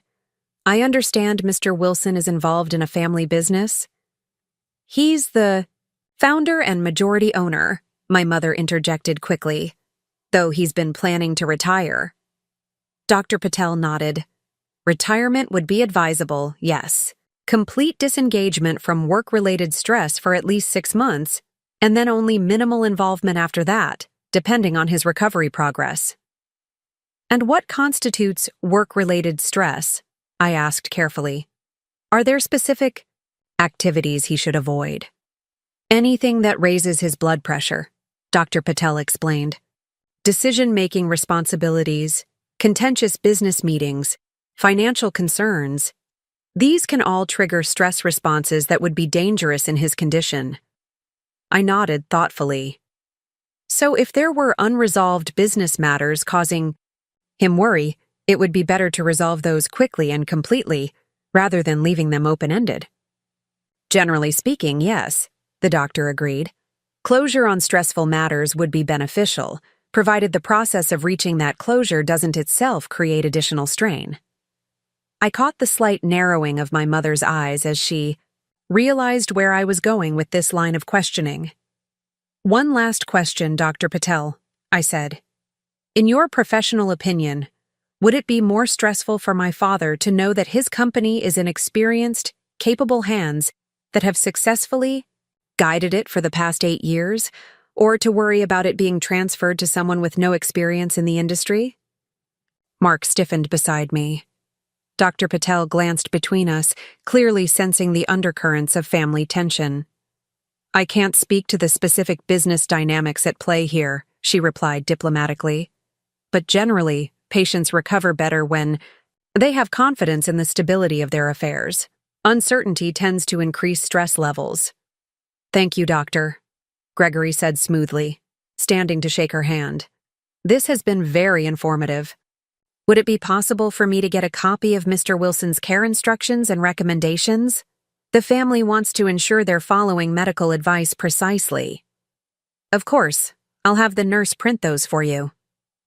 After Dr. Patel left, a heavy silence fell over the consultation room. My mother was the first to break it. I hope you're satisfied, Emma, she said coldly. Questioning the doctor like this was completely unnecessary. On the contrary, I replied, it was very necessary. Now we all have the same information, directly from the source. Mark leaned forward, his voice low and angry. You just couldn't help yourself, could you? Even here, even now, you had to make it about the business, about proving you're better qualified than me. That's not what this was about, I countered. Mom came to my office specifically to use Dad's condition as leverage in our ongoing discussion about the company's leadership. I needed to understand exactly what his medical needs actually are, not what you're claiming they are to get your way. How dare you? My mother hissed. Your father is lying in a hospital bed, and you're still thinking about maintaining your control over the company? I met her gaze steadily. No, I'm thinking about what's best for Dad's health and for the business he spent his life building. And based on what the doctor just told us, the last thing he needs is to worry about the company being handed over to someone with no experience or demonstrated commitment. Mark stood abruptly, his chair scraping loudly against the floor. I've had enough of this. I'm going to check. On Dad. After he left, my mother fixed me with a cold stare. You've changed, Emma. You used to care about this family. I still do, I replied quietly. But I also care about the truth. And the truth is, Dad's recovery doesn't depend on Mark taking over the company. It depends on Dad knowing the business is in good hands, which it already is. Gregory, who had been silent throughout this exchange, cleared his throat gently. Perhaps this isn't the best time or place to resolve these matters. Robert's immediate recovery should be the priority for everyone. My mother nodded stiffly. For once, we agree on something. She stood, gathering her purse. I'm going back to sit with my husband. I assume you still want to see him? Of course, I replied, rising as well. If he's awake, I'd like a few minutes alone with him. She hesitated, then nodded reluctantly. 5 minutes. He needs his rest. After she left, Gregory turned to me with a concerned expression. Emma, tread carefully here. Family conflicts have a way of escalating beyond anyone's intentions, especially when health issues are involved. I know, I sighed, suddenly feeling the weight of the past few days. But they started this, Gregory. They were ready to push me out without a second thought, and now they're trying to use Dad's heart attack to get their way. Perhaps, he acknowledged, but consider this from their perspective as well. Your father is facing his own mortality, for perhaps the first time. It's natural for him to think about his legacy, about the continuity of what he's built. I nodded, absorbing his point. I understand that. But why does that continuity have to come through Mark? Why not through me? Traditional thinking, Gregory replied with a small shrug. Right or wrong, it's deeply ingrained in many men of your father's generation. The son carries on the family name, the family business, the family legacy. Even if the son has shown no interest or aptitude for it, even if the daughter has proven herself time and again, even then, he confirmed, it's not rational, Emma. It's emotional. And emotions are running very high right now. I took a deep breath, centering myself. You're right. I'll keep that in mind when I speak with Dad. Gregory patted my shoulder, gently. I'll wait in the lobby. Take your time. I made my way to my father's room, pausing outside the door to collect myself. Through the small window, I could see him lying in the hospital bed, looking smaller and more vulnerable than I had ever seen him. The sight sent a pang through my chest, a reminder that regardless of our business disagreements, this was my father, the man who had taught me to ride a bike, who had cheered at my college graduation, who had, in his own flawed way, tried to prepare me for the world. I knocked softly and entered. My father's eyes were open, though they looked tired and slightly unfocused, the effect of medications most likely. Mark sat in a chair beside the bed, while my mother stood at the window, her back to the room. Emma, my father said, his voice weaker than usual, but still carrying that note of authority that had defined him my entire life. You came. Of course I came, I replied, moving to the opposite side of the bed from Mark. How are you feeling? Like I had a heart attack, he answered dryly, a ghost of his usual humor surfacing briefly. Your mother tells me you brought Gregory with you. I nodded, choosing my words carefully. I wanted his guidance on how best to handle company matters while you're recovering. The last thing you need is to worry about business right now. My father's eyes, still sharp despite his condition, studied my face. And what did you conclude? That the business is stable and in good hands, I said simply. That there's no need for any dramatic changes that might cause you additional stress. Mark made a sound of disgust. Unbelievable. You're really going to do this now? I ignored him, keeping my focus on my father. Dad, I want you to recover fully. That's the most important thing right now. The company is doing well, better than ever, in fact. There's no reason to make hasty decisions about its future while you're in this condition. My father's gaze shifted between Mark and me, his expression unreadable. Your mother said you met with Dr. Patel. I did. She says your prognosis is good, but you need to reduce stress significantly. No work, no business concerns for Addie. Least 6 months. He nodded slowly. And you think keeping things as they are is the best way to accomplish that? I do, I replied firmly. The company is thriving under my leadership. You know that, Dad. The numbers don't lie. Bringing Mark in with no experience, no knowledge of the industry, that's a recipe for problems that would ultimately cause you more stress, not less.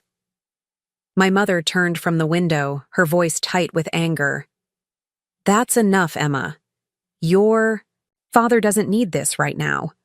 No, Diane, my father interjected, raising a hand weakly. Let her speak. I want to hear what she has to say. I took a deep breath. The compromise I proposed before is still on the table. Mark can join the company, learn the business from the ground up. If he proves himself capable, we can discuss a more significant role for him down the road. But for now, the best thing for both you and the company is stability and continuity. Mark stood, his face flushed with anger. This is ridiculous.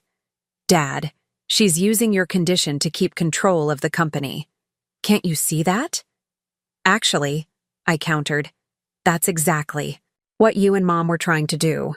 She came to my office specifically to use your heart attack as leverage to force an immediate transition to Mark's leadership.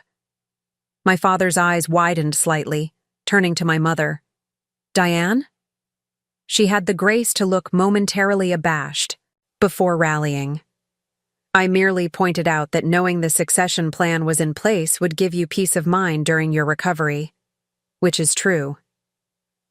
What would give me peace of mind, my father said slowly, is knowing my family isn't tearing itself apart over the business while I'm lying in a hospital bed.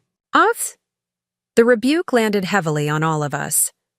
For a moment, no one spoke, the only sound in the room the steady beep of the heart monitor. You're right, Dad, I said finally. This isn't helping your recovery. We should table this discussion until you're feeling better. To my surprise, Mark nodded in agreement. Emma's right. Your health comes first. My father looked between us, a glimmer of his old authority returning to his eyes despite his weakened state. I want you both to listen carefully, he said. This company has been my life's work. I built it from nothing, sacrificed for it, poured everything I had into it. I've always wanted it to remain in the family, to be a legacy that outlasts me. He paused, gathering strength. But not at the cost of this family itself. Whatever happens with Wilson Family Pharmacy, you two are still brother and sister. That matters more than any business. The sincerity in his voice caught me off guard. This wasn't the calculating businessman I'd been battling for the past week. This was my father, facing his own mortality and concerned about the family he might leave behind. We understand, Dad, Mark said, his own voice softer than I'd heard it in years. Do you? My father pressed. Because from where I'm lying, it seems like you're both willing to sacrifice your relationship with each other over who gets my chair. The truth of his words stung. Had I been so focused on maintaining control of the company that I'd lost sight of what really mattered? Had my determination to be recognized for my contributions blinded me to the damage this fight was doing?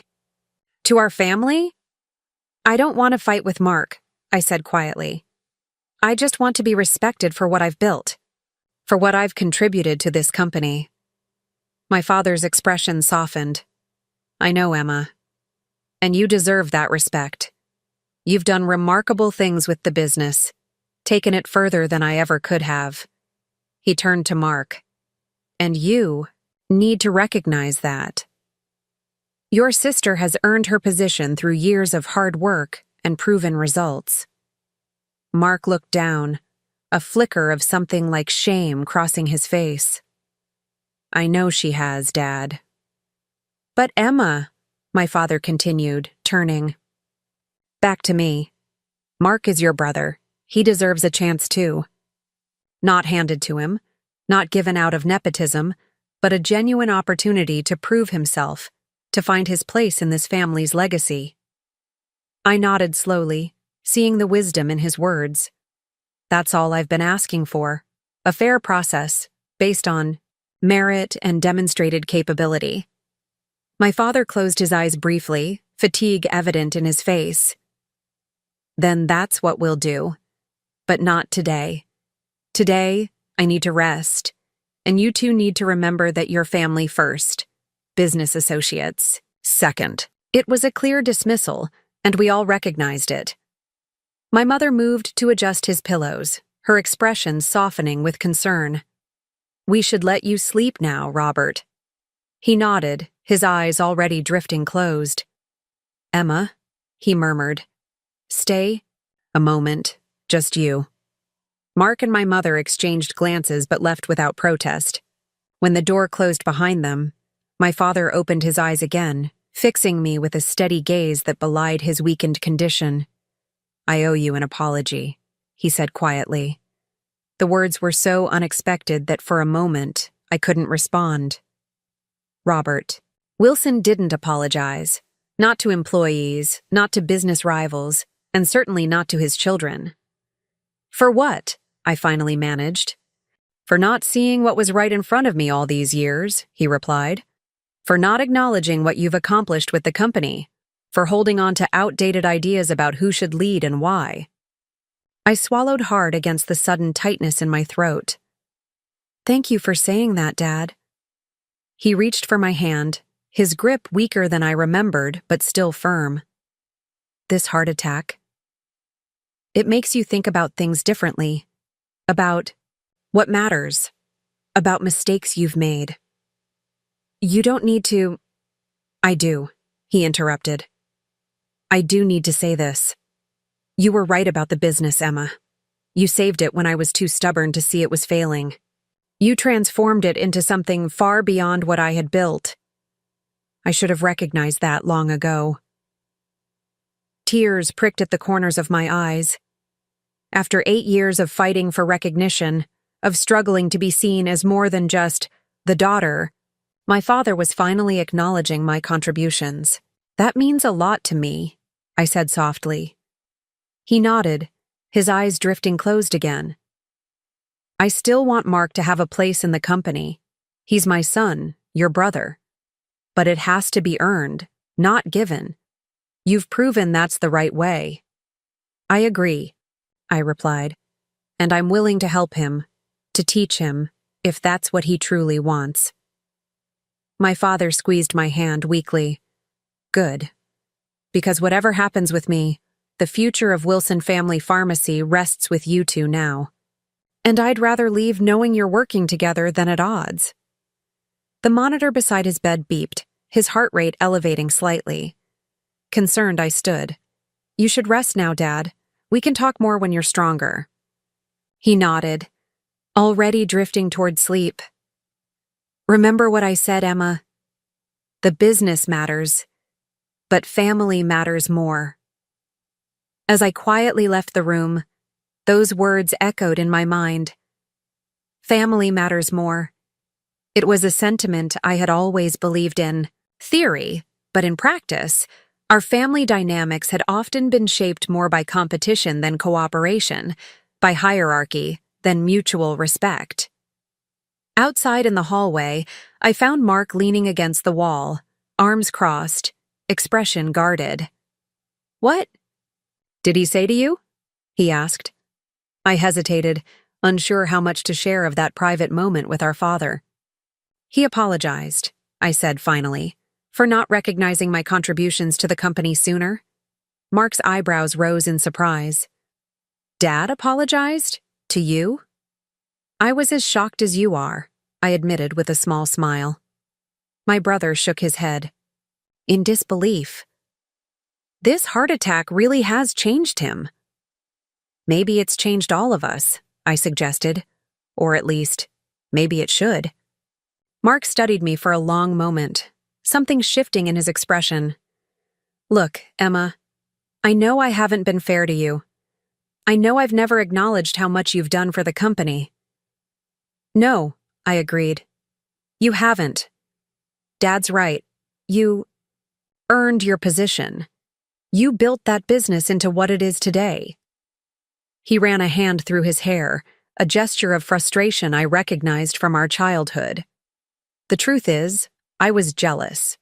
You were always the smart one, the capable one, the responsible one. I was just the son. The admission hung between us, more honest than any conversation we'd had in years. Being the son came with its own advantages, I pointed out, ones I never had access to. I know, he acknowledged, and I took them for granted. I assumed leadership of the company would eventually be handed to me, just because that's how things have always worked in this family. And now? Mark sighed heavily. Now I don't know. I still want a place in the company. It's our family's legacy after all. But maybe not like this. Not at the cost of tearing the family apart. Not at the cost of Dad's health. I nodded, feeling a cautious hope rise within me. The offer I made before still stands. Join the company, learn the business from the ground up. Prove yourself based on merit, not birthright. And if I do? He asked. If I actually turn out to be good at this? Then we'll figure out the next steps together, I replied. As a family. Mark extended his hand. Deal. As we shook on it, I couldn't help but wonder if this moment of clarity would last beyond the hospital walls, beyond the immediate shock of our father's heart attack. Family dynamics rarely change overnight, and old patterns have a way of reasserting themselves when the crisis has passed. But for now, standing in that hospital hallway with my brother, I allowed myself to hope that perhaps something good might come from this frightening ordeal, a new understanding, a path forward based on mutual respect rather than outdated traditions and resentment. What I couldn't have known then was that this fragile peace would be tested sooner than any of us expected, as revelations about the company's finances and my father's secret dealings came to light, forcing me to make the most difficult decision of my professional life. My father came home from the hospital 3 days later, considerably weakened but stubbornly determined to recover on his own terms. He insisted on returning to the lakefront house rather than staying with either Mark or me, claiming he would heal faster in familiar surroundings. My mother, ever vigilant, transformed their home into a miniature medical ward, with a hospital bed in the den, a carefully planned schedule of medications, and a rotation of home health aides that she supervised with military precision. The tentative peace Mark and I had reached in the hospital corridor seemed to be holding. He had shown up at the office the day after our conversation, dressed more professionally than I'd ever seen him and carrying a notebook. I'm ready to learn, he'd announced, with a humility that seemed genuine, if slightly forced. I'd assigned him to shadow our operations manager, starting with the basics of inventory management and regulatory compliance, the unglamorous but essential foundation of our business. For 2 weeks, a strange new normal took shape. I led the company as I always had. Mark diligently worked his way through each department, and our father focused on recovery, accepting twice-daily updates from both of us with surprising equanimity. It wasn't perfect. There were moments of tension, flashes of the old resentments, but it was progress. Then came the letter. I was reviewing quarterly projections for our specialty compounding service when Grace knocked on my office door, her expression troubled. Emma, this just arrived? By courier. It's marked urgent and confidential. The envelope she handed me bore the letterhead of Midwest Health Partners, the largest insurance provider in our region and one of our most important business relationships. My stomach tightened as I opened it, a premonition of trouble that proved immediately justified. The letter was brief, but devastating. Midwest Health was terminating our contract, effective in 90 days. No explanation was provided beyond a vague reference to failure to meet contractual obligations, but the implications were enormous. MHP represented nearly 40% of our prescription volume across all locations. Losing them would be catastrophic. Get me James Hunter on the phone, I told Grace, referring to our main contact at MHP, and pull all our contract documentation with them from the past 5 years. While waiting for the call, I scanned our most recent performance metrics with MHP. everything looked normal. We were meeting all service-level agreements. Our claim rejection rate was well below industry average, and patient satisfaction scores were excellent. There was nothing that would justify such an abrupt termination. After 20 minutes of increasingly frustrated attempts, Grace returned with troubling news. Mr. Hunter is no longer with the company, according to his assistant. She wouldn't tell me who's handling our account now or connect me with anyone in authority. I frowned. James had been our contact at MHP for years, a relationship I'd carefully cultivated. His sudden departure and the secretive response from his office suggested something more complex than a routine business decision. "Keep trying," I instructed. "Go up the chain if necessary. I need to speak with someone who can explain this." For the next 2 hours, I dove into our contract documentation, looking for any clause or condition we might have violated. Finding nothing, I widened my search to industry news, wondering if MHP was making broader changes to their pharmacy network. Again, nothing raised red flags. By late afternoon, with still no response from MHP, I decided to take a more direct approach. "Grace, call my car service. I'm going to their corporate office." She looked alarmed. "Without an appointment? Emma, they probably won't see you."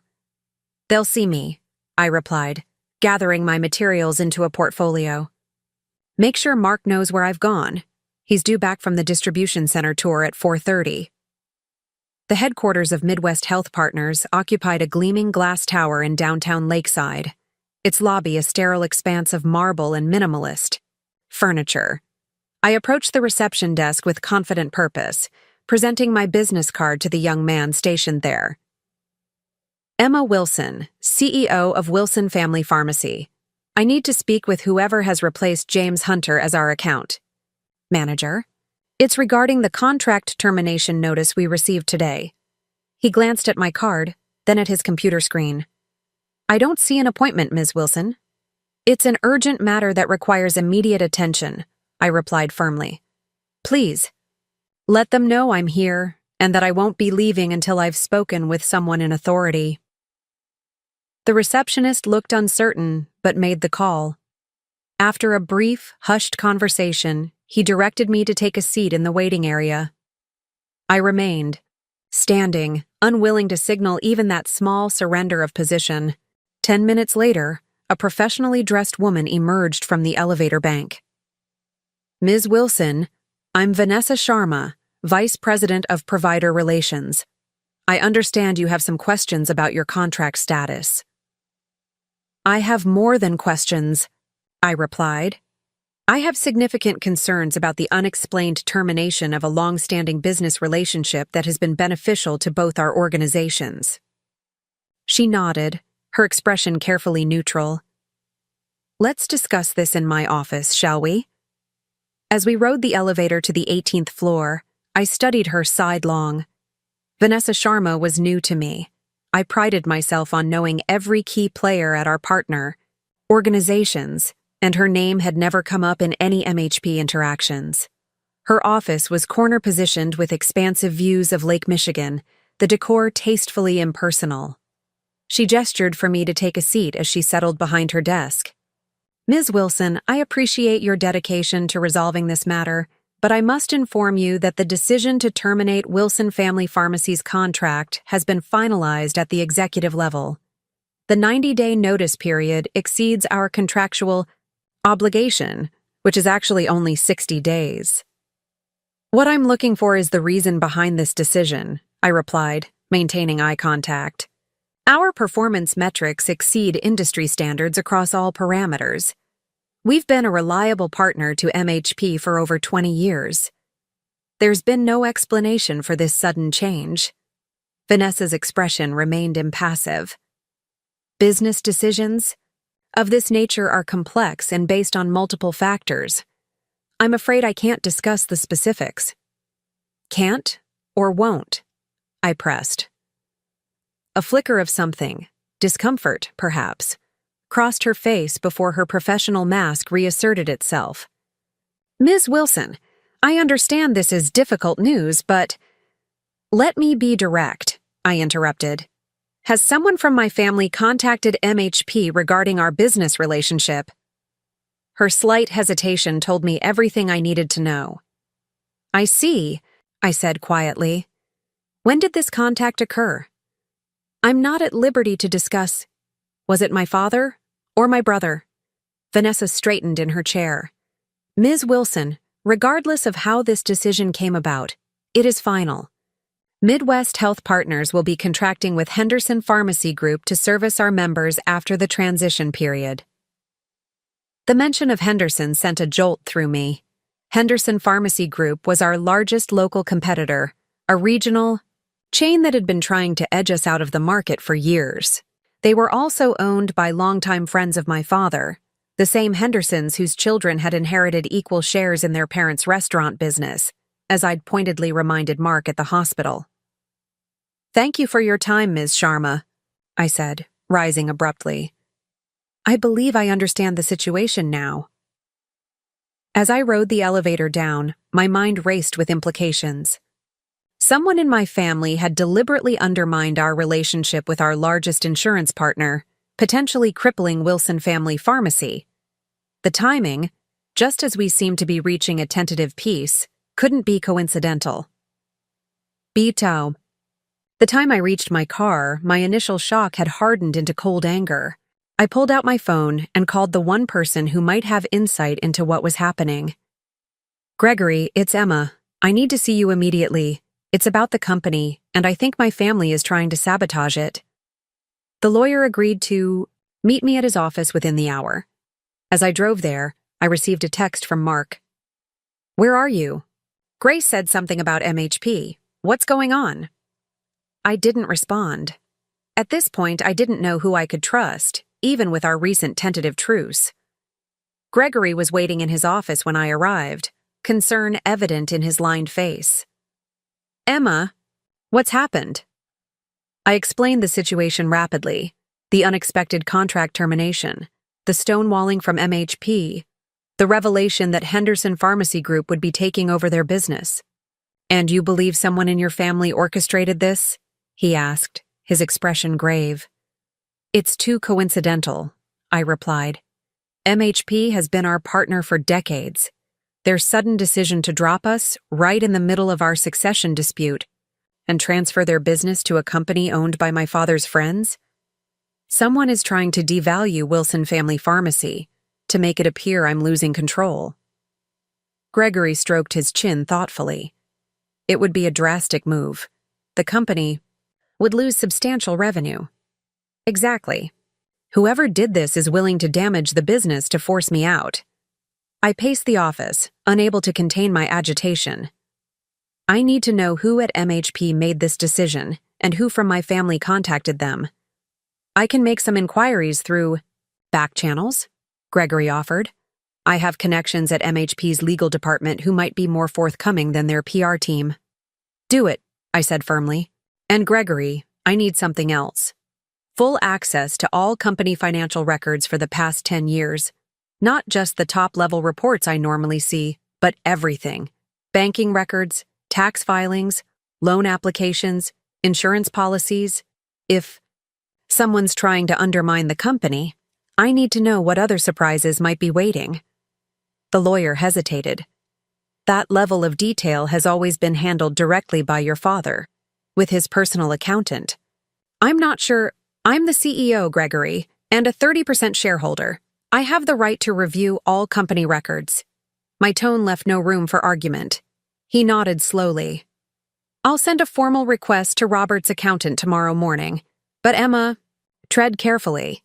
If your suspicions are correct, this situation could escalate quickly. It already has, I replied grimly. Someone just declared war on me, and they're using the company as their battlefield. By the time I arrived home that evening, I had 17 missed calls, 5 from Mark, 3 from my mother, and the rest from various members of my executive team, all undoubtedly concerned about the MHP situation. I ignored them all, needing time to think, to plan my next move. My apartment, usually a sanctuary, felt suddenly vulnerable. If my family was willing to sabotage a critical business relationship, what else might they do? I double-checked the locks, then poured myself a generous glass of wine and carried it to the window overlooking the lake. The water stretched out before me, dark and restless under the night sky, mirroring my turbulent thoughts. Who had contacted MHP? My father, from his sickbed? Mark, despite our apparent reconciliation? My mother, always the quiet but effective, force behind my father's decisions? My phone buzzed again, Olivia this time. I answered, needing a perspective from outside the family drama. "Emma, what the hell is happening?" she demanded without preamble. "I just heard from Jacob at Henderson that they landed the MHP contract. Isn't that your biggest insurance partner?" Jacob Henderson, Olivia's cousin and the youngest son of Henderson Pharmacy's founders. Of course she would have insider information. "It is," I confirmed. "Or was, until they terminated our contract today without explanation." Without explanation? That makes no sense. You guys have had that relationship forever. I took a deep breath. "Olivia, I need you to ask Jacob something, discreetly. I need to know who from my family contacted MHP or Henderson about this deal." There was a pause on the other end of the line. "You think your own family sabotaged your contract?" "Emma, that would be incredibly destructive. The company will lose millions." "I know. Which is why I need to find out who's behind it, and why." "I'll see what I can get from Jacob," she promised. "But be careful, Emma, if someone's willing to go this far." "I know," I repeated, staring out at the darkness beyond my window. "Believe me, I know." The next morning, I arrived at the office earlier than usual, prepared for the onslaught of questions that awaited me. My executive team was already gathered in the conference room, faces tight with concern. "I assume you've all heard about the MHP situation," I began without preamble. "Yes, they've terminated our contract effective in 90 days. Yes, they're moving their business to Henderson. No, they haven't provided a substantive explanation." "But why?" Thomas asked, voicing the question on everyone's mind. "Our metrics with them are stellar." "That's what I intend to find out," I replied. "In the meantime, we need to mitigate the damage. Pauline, I need a complete financial impact assessment. Worst-case scenario if we can't replace the MHP business elsewhere." Our CFO nodded grimly. "I've already started running the numbers. Preliminary estimate is a 28-32% drop in total revenue across all locations. Some stores will be hit harder than others based on local insurance demographics." The room grew quiet as the implications sank in. A revenue drop of that magnitude would mean layoffs, possibly even store closures. "We're not accepting this as a done deal," I said firmly. "I'm personally reaching out to every executive at MHP that I have a relationship with. In parallel, we need to accelerate our outreach to other insurance carriers, United, Blue Cross, Centene. If MHP won't reconsider, we need to replace as much of that business as possible." The team nodded, professional determination replacing shock as we outlined a response strategy. I assigned responsibilities, set reporting timelines, and emphasized the need for absolute discretion about our internal concerns. "This company has faced challenges before," I reminded them as the meeting concluded. "We'll weather this one too." As the team filed out, Grace approached with a concerned expression. "Mark has been calling nonstop since yesterday. He's on his way in now, demanding to speak with you." I nodded, steeling myself. "Send him in when he arrives." 10 minutes later, Mark burst into my office, his face flushed with a combination of anger and what looked almost like fear. "What the hell is going on with MHP? Why didn't you call me?" "Back?" I studied him carefully, searching for any sign of guilt or duplicity. I was busy dealing with the fallout of our largest insurance partner suddenly terminating our contract without explanation. "Tell me, Mark, does that strike you as odd timing?" He frowned. What are you implying? I'm not implying anything. I'm asking directly. Did you or Dad contact MHP about transferring their business to Henderson? Mark's expression shifted from defensive to genuinely shocked. What? No. Why would we do that? It would cripple the company. Exactly, I replied, still watching him closely. It would significantly devalue Wilson Family Pharmacy, make it seem as though my leadership was failing, perhaps create a situation where the board might consider a change in management. Understanding dawned on his face. You think we're trying to sabotage the company to force you out? Emma, that's insane. I want a place in this business, not to destroy it. His reaction seemed authentic, but I'd been fooled by my brother's apparent sincerity before. Someone contacted MHP, someone with enough influence to convince them to end a 20-year relationship that was beneficial to both sides.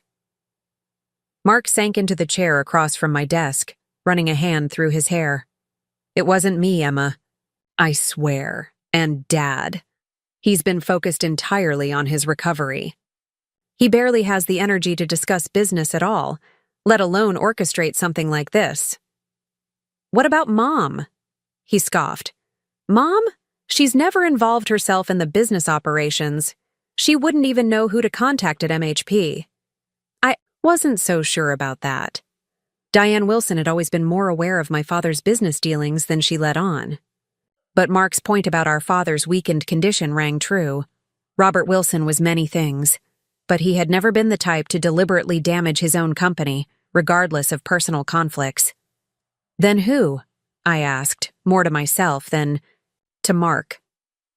Before he could respond, my phone rang. Gregory Bennett. I answered immediately, putting it on speaker so Mark could hear. Emma, I've just received some concerning information from my contact at MHP, the lawyer began. It appears the decision to terminate Wilson Family Pharmacy's contract came directly from their CEO, following a private meeting 2 weeks ago. A meeting with whom? I pressed. There was a pause before Gregory answered. With James Blackwell. Mark and I exchanged confused glances. Who is James Blackwell? Mark asked. That's what I asked, Gregory continued. According to my source, he's a representative of Ascendant Healthcare Capital, a private equity firm that apparently has been discussing a potential acquisition of Wilson Family Pharmacy. The room seemed to tilt around me. That's impossible. Wilson Family Pharmacy isn't for sale. There have been no acquisition discussions. Nevertheless, Mr. Blackwell presented himself as an authorized representative of the Wilson family's interests, with documentation suggesting preliminary acquisition talks were underway. He informed MHP that under new ownership, the pharmacy would be restructuring its insurance partnerships. Mark's face had gone pale. But that's fraud. Someone is impersonating our family in business negotiations? Not impersonating, I said slowly, pieces clicking into place. Representing. Gregory, I need you to find out everything you can about Ascendant Healthcare Capital, and about James Blackwell specifically. And I need those financial records I requested yesterday, immediately. After ending the call, I turned to Mark, whose expression had shifted from confusion to anger. Someone is trying to sell our company out from under us, he said incredulously. It appears so, I agreed. And they're sabotaging our key business relationships to drive down the value before the sale. But who would have the authority to even begin those conversations? It would have to be a family member, or someone with legal power to represent the family's interests. I nodded grimly. Exactly. And there aren't many people who fit that description. Mark's eyes widened as he followed my logic. You can't seriously think Dad is behind this? I don't know what to think, I admitted, but I intend to find out. The answers began to emerge that afternoon when Gregory's assistant delivered a thick folder of financial documents to my office. Mark had insisted on staying, his own stake in the company giving him legitimate interest in whatever we might discover. We spread the documents across the conference table: banking statements, tax filings, loan applications, and internal financial reports going back 10 years. At first glance, everything appeared in order, matching the summary reports I received regularly as CEO. But as we dug deeper, discrepancies began to emerge. Small at first: expense accounts with vague descriptions, consulting fees to companies I'd never heard of, loan repayments for loans that weren't on our main books. "This doesn't make sense," Mark murmured, comparing two documents. "According to this tax filing, we took a $2 million loss on the West Side location 3 years ago, but the store performance reports show it was profitable that year." I looked over his shoulder, frowning. "And here, a series of payments to BSG Consulting, $50,000 per quarter for the past 5 years. We don't work with any consulting firm by that name." As we continued our investigation, a disturbing pattern emerged. For years, money had been flowing out of Wilson Family Pharmacy through various channels, always just below the threshold. That would trigger closer scrutiny from our regular auditors. The totals were staggering: nearly $4 million over the past decade. "Dad has been siphoning money from the company," Mark said, his voice hollow with disbelief. "But why? We're profitable. He takes a generous salary and dividends." I shook my head, equally bewildered. And where is the money going? These shell companies, these consultants, they must lead somewhere. The answer came from an unexpected source. As we sat surrounded by evidence of financial impropriety, my phone rang. Olivia. "Emma, I talked to Jacob," she said without preamble. "He says Henderson has no deal with MHP. They were approached about it, but negotiations fell through when they asked for proof that Wilson Family Pharmacy was actually being sold." "Wait, what?" I sat up straighter. "Henderson isn't taking over the MHP contract?" "No. According to Jacob, this whole thing was orchestrated by someone trying to create the appearance of business instability at Wilson. But when Henderson demanded documentation proving the sale was real, everything went quiet. MHP is now scrambling to figure out what's happening with their pharmacy coverage." I exchanged a glance with Mark, whose expression mirrored my own. Confusion. "Olivia, did Jacob mention the name Ascendant Healthcare Capital? Or James Blackwell?" "Blackwell, yes. Jacob said he was the one who approached Henderson, claiming to represent the new buyers of Wilson Family Pharmacy. They were suspicious from the start. It's a small industry, and no one had heard anything about your company being for sale." "And did Henderson verify Blackwell's identity? His connection to this Ascendant company?" "That's the weird part," Olivia replied. "When they started asking questions, he disappeared. MHP is apparently furious. They ended a long-term contract based on his representations." After thanking Olivia and ending the call, I turned to Mark. "This makes even less sense now. Someone created an elaborate deception to make it appear our company was being sold and deliberately damaged our business relationships. But there's no actual sale happening?" Mark was staring at one of the financial documents, his expression suddenly focused. "Emma, look at this. BSG Consulting, the company receiving those quarterly payments. The address listed here is a property in Harbor Springs." So Dad doesn't just know someone in Harbor Springs. He owns property there. That lakefront vacation house he bought 5 years ago. The one he said was an investment property that he rents out. I frowned, taking the document from him. "You think BSG Consulting operates out of Dad's vacation house?" "I think BSG Consulting might be Dad," Mark replied grimly, "or someone connected to him." The implications were staggering. If my father had been diverting company funds to himself beyond his declared compensation, it would explain the missing money. But it didn't explain the fake acquisition talks, the sabotage of our insurance partnerships, or the mysterious James Blackwell. Unless... "Mark, when did Dad buy that Harbor Springs property?" He thought for a moment. 5 years ago. Like I said, Right after he had that health scare, the one that turned out to be just exhaustion, remember? I did remember. My father had collapsed at work, prompting a battery of tests that ultimately showed nothing seriously wrong. Afterward, he'd announced he was buying a vacation property to reduce stress and enjoy life more. And he paid cash for it, right? Over $2 million for prime lakefront property? Mark nodded slowly, realization dawning.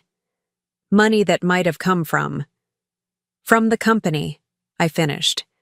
Through these shell consultancies and inflated expense accounts. We stared at each other, the full implications sinking in.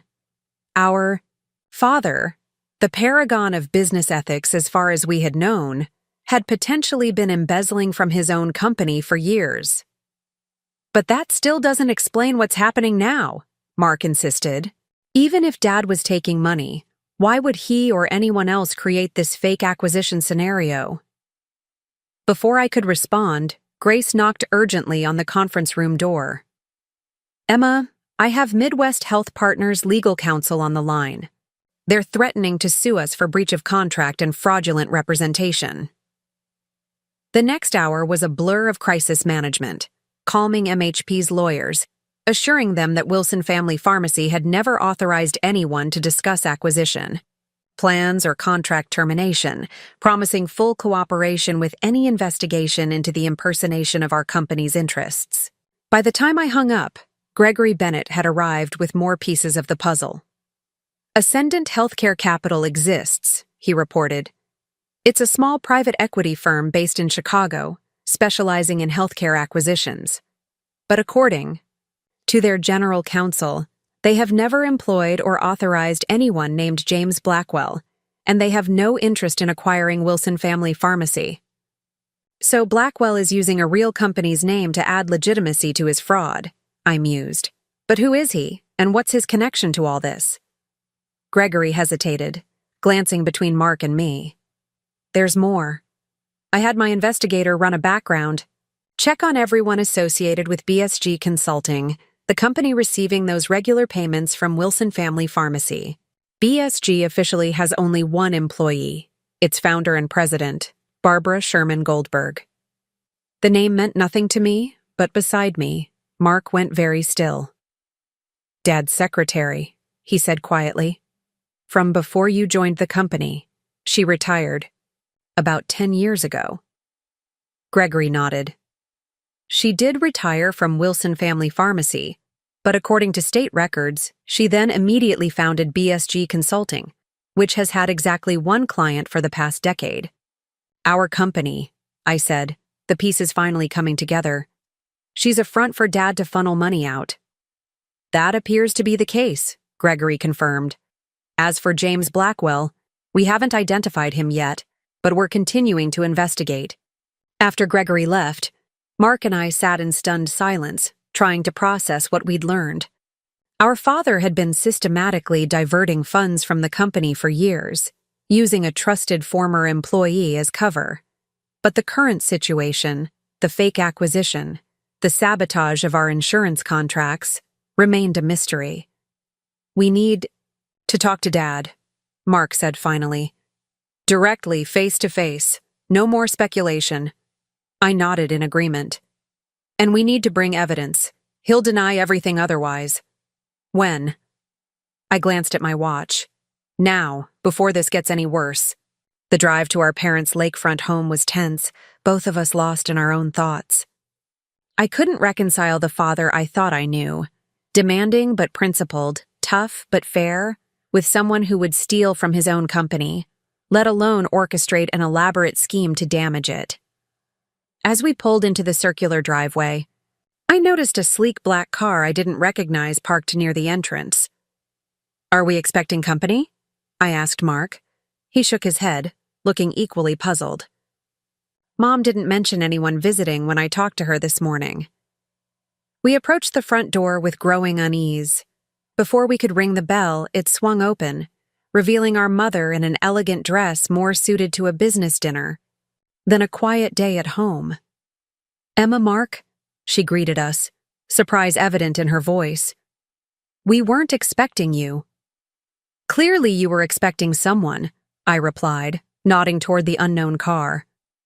We need to speak with Dad. It's urgent. My mother hesitated, something like fear flickering in her eyes. Your father is resting. The doctor said he shouldn't be disturbed. Mom, Mark said firmly, we know about the money, about BSG Consulting. And Barbara Goldberg. We know Dad has been taking funds from the company for years. The color drained from her face. I don't know what you're talking about. I think you do, I countered, stepping past her into the foyer. And I think you also know who James Blackwell is, and why he's trying to destroy our company's business relationships while pretending it's being sold. My mother's response was cut off by the sound of voices from the direction of my father's. Den, his distinctive deep tone, followed by another man's that I didn't recognize. Without waiting for permission, I moved toward the sound, Mark close behind me. I pushed open the den door to find my father sitting in his armchair, looking far more alert and energetic than a man supposedly requiring constant rest. Across from him sat a stranger, tall, polished, in an expensive suit that screamed corporate lawyer or investment banker. Both men looked up in shock at our entrance. For a long moment, no one spoke. Then the stranger rose, extending his hand with practiced smoothness. You must be Emma and Mark. Your father has told me so much about you both. I'm James Blackwell, from Thornfield Capital. My blood went cold. This was the man who had been impersonating our family's interests, sabotaging our business relationships, creating the illusion of a company in crisis. And here he was, sitting comfortably in my father's den, apparently with his full knowledge and approval. Dad, I said, my voice dangerously calm, you have 5 minutes to explain what the hell is going on. The confrontation that followed would change everything, for our family, for Wilson Family Pharmacy, and for the inheritance that had nearly torn us apart. For several seconds, the room remained frozen in a tableau of shock and betrayal. My father's face had drained of color, while the man who called himself James Blackwell maintained his professional smile, though it no longer reached his eyes. Behind us, I heard my mother's sharp intake of breath as she entered the den. Emma. Mark, my father finally said, his voice steadier than I expected. This isn't how I wanted you to find out. Find out what, exactly? I demanded, maintaining my position by the door. That you've been embezzling from your own company for years, or that you're working with this man to deliberately sabotage Wilson Family Pharmacy? Which part weren't we supposed to discover? Emma, please, my mother interjected. Your father's heart seems to be working just fine, I cut her off, gesturing to my father, who looked far more vital than he had during any of our hospital visits. Remarkable recovery, Dad. Almost miraculous. My father sighed heavily, exchanging a glance with Blackwell before addressing us. You might as well sit down.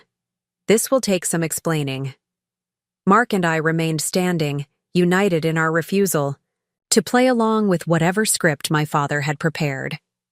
Mr. Blackwell, perhaps we should reschedule, my father suggested, but the other man shook his head. With respect, Robert, I think that ship has sailed. Your children have clearly done their homework. Continuing to obscure the situation will only make matters worse. He turned to us with a calculated frankness. I represent Thornfield Capital, a private investment firm specializing in healthcare acquisitions. Your father approached us 6 months ago about a potential purchase of Wilson Family Pharmacy. 6 months ago? Mark repeated incredulously. Before any of this succession drama even started? My father couldn't meet our eyes. I've been considering an exit strategy for some time. My health concerns are real, even if... He trailed off. Even if you've been exaggerating them to manipulate us? I finished for him. What about the money, Dad? The millions diverted through fake consulting companies to your vacation property? My mother stepped forward, her composure cracking slightly. That's a separate issue, Emma. Your father needed those funds for... Personal investments. Investments. Like paying for specialized medical treatments not covered by insurance, Blackwell supplied smoothly. Treatments that Mr. Wilson preferred to keep private from his family. I laughed without humor. You expect us to believe that? What treatments cost millions of dollars and require elaborate financial shells to hide? A heavy silence fell over the room. My father and mother exchanged another look, one I couldn't quite decipher, before my father spoke again.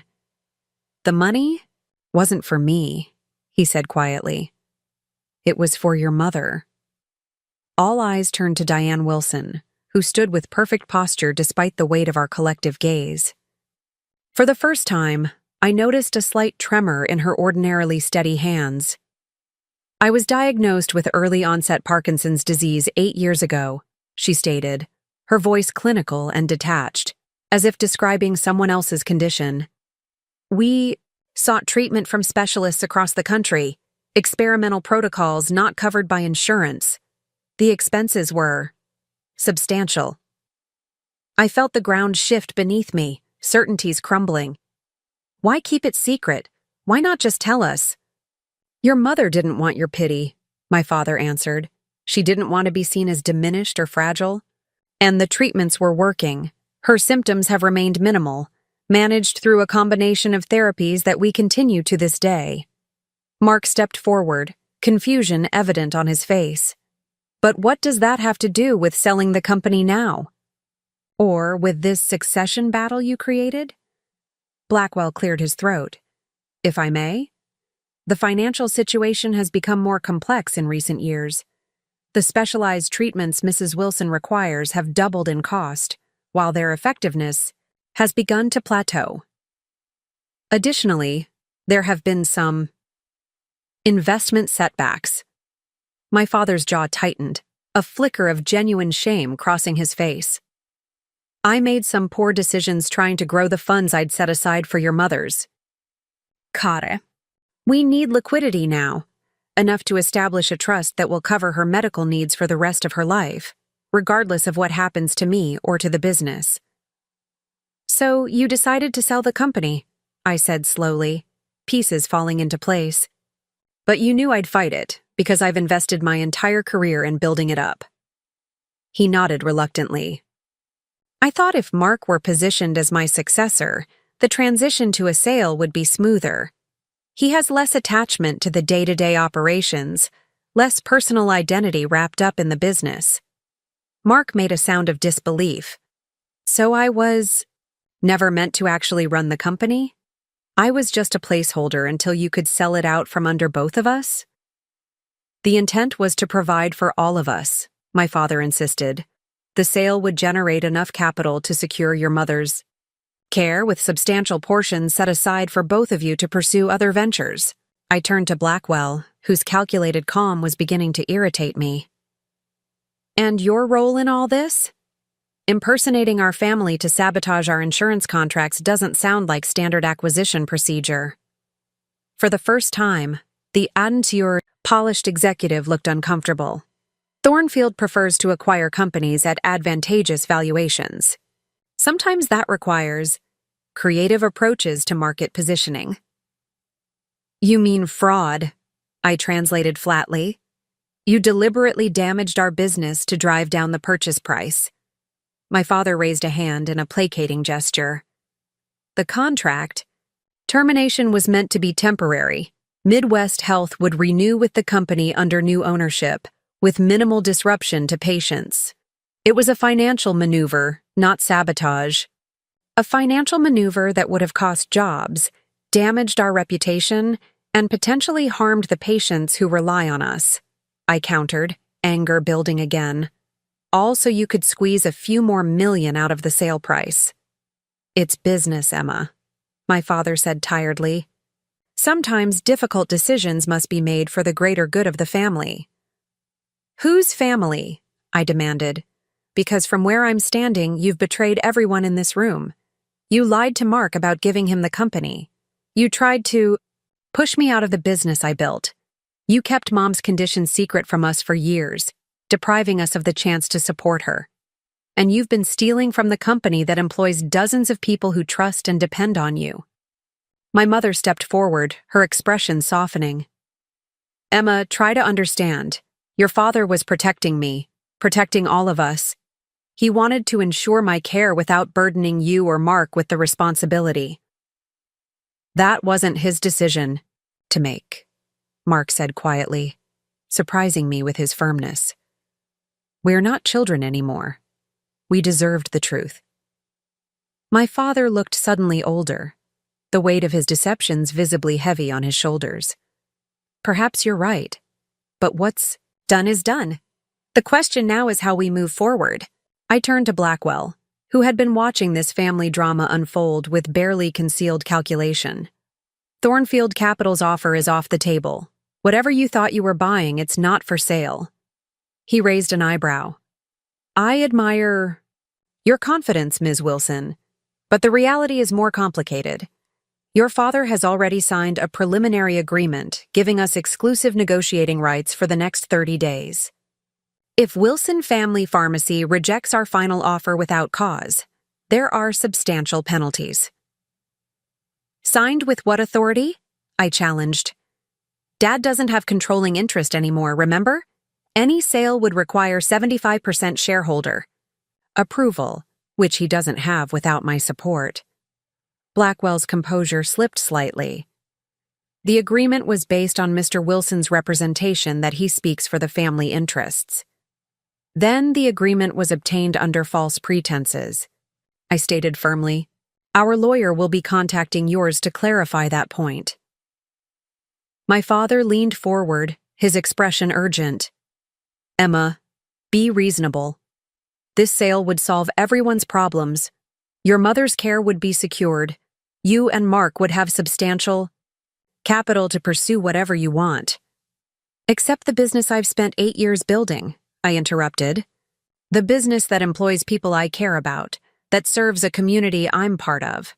You're asking me to walk away from all of that because you made financial decisions without consulting any of us.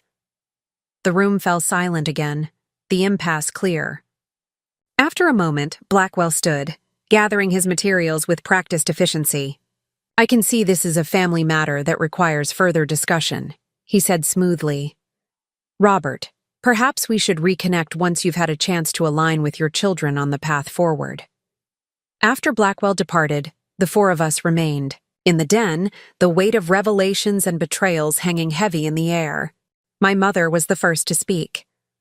I never wanted my condition to define our family's choices, she said quietly. But the reality is, my care is expensive, and it will only become more so as time goes on. You should have told us, Mark replied, his voice gentler than I expected. We could have faced this together, as a family, instead of through all these lies and manipulations. My father sighed heavily. I've handled this badly. I can see that now. But my concern for your mother's welfare is genuine, as is my worry about the financial burden her care represents. I paced the room, mind racing with implications and possibilities. How much? I finally asked. How much do you need to secure Mom's care long term? My father named a figure that made my breath catch, substantial, but not astronomical given the company's current valuation. The treatments she's receiving now cost nearly $200,000 annually, with increases expected as her condition progresses. I nodded slowly, an alternative path beginning to form in my mind. There are other ways to address this without selling the company out from under us. Such as? My father asked skeptically. A restructuring, I proposed. The company creates a dedicated healthcare trust for Mom, funded through a percentage of annual profits. We bring her condition into the open, with her permission, and make Wilson Family Pharmacy a leader in supporting research for Parkinson's and other neurological conditions. My mother looked startled. You would do that? Use the company to publicly support my cause? It's not just your cause, Mom. It's our family's cause now. I turned to my father. As for the funds you've already diverted, we'll need to regularize Those transfers document them properly as loans or distributions to avoid potential legal issues. My father's expression wavered between resistance and relief. The company can't afford to fund both your mother's care and continue its expansion plans. We'll adjust the expansion timeline, I countered. Open 2 new locations in the next 3 years instead of 4. Delay some capital improvements. It's doable. Mark, who had been listening intently, finally spoke up. What about me? Where do I fit in this new vision? I met my brother's gaze directly. That depends on you. The offer I made before still stands. Join the company, learn the business from the ground up, earn a leadership role based on merit and contribution. But now there's a purpose beyond just carrying on the family name. There's Mom's Care. There's our new mission supporting neurological research. Is that something you want to be part of? For the first time since this crisis began, a genuine smile crossed Mark's face. Actually, yeah, that sounds like something worth committing to. My father looked between us, confusion evident. You're willing to forgive everything? The deception, the attempts to push you out, the financial improprieties? Forgive? Eventually. Maybe, I replied candidly. Trust again? That will take time and concrete actions on your part. But write off the company and walk away? No. Why not? My father pressed. After everything that's happened, it would be simpler to take the money from the sale and start fresh elsewhere. I glanced around the room, at my mother, standing, straighter now that her secret was in the open, at Mark, looking engaged and purposeful for perhaps the first time in his adult life, at my father, bewildered that his children weren't following the path of least resistance. Because Wilson Family Pharmacy isn't just a business to me, I explained. It's not just a financial asset to be maximized. It's our legacy, yes, but it's also a community resource, a provider of essential services, an employer of people who depend on us. I've spent 8 years making it something more than a small family business, and I'm not walking away from that because you decided unilaterally that it should be sold. And, Mark added unexpectedly, because Emma's right. She's built something worth fighting for, something I'd like to be part of in a real way, not just as a figurehead or placeholder.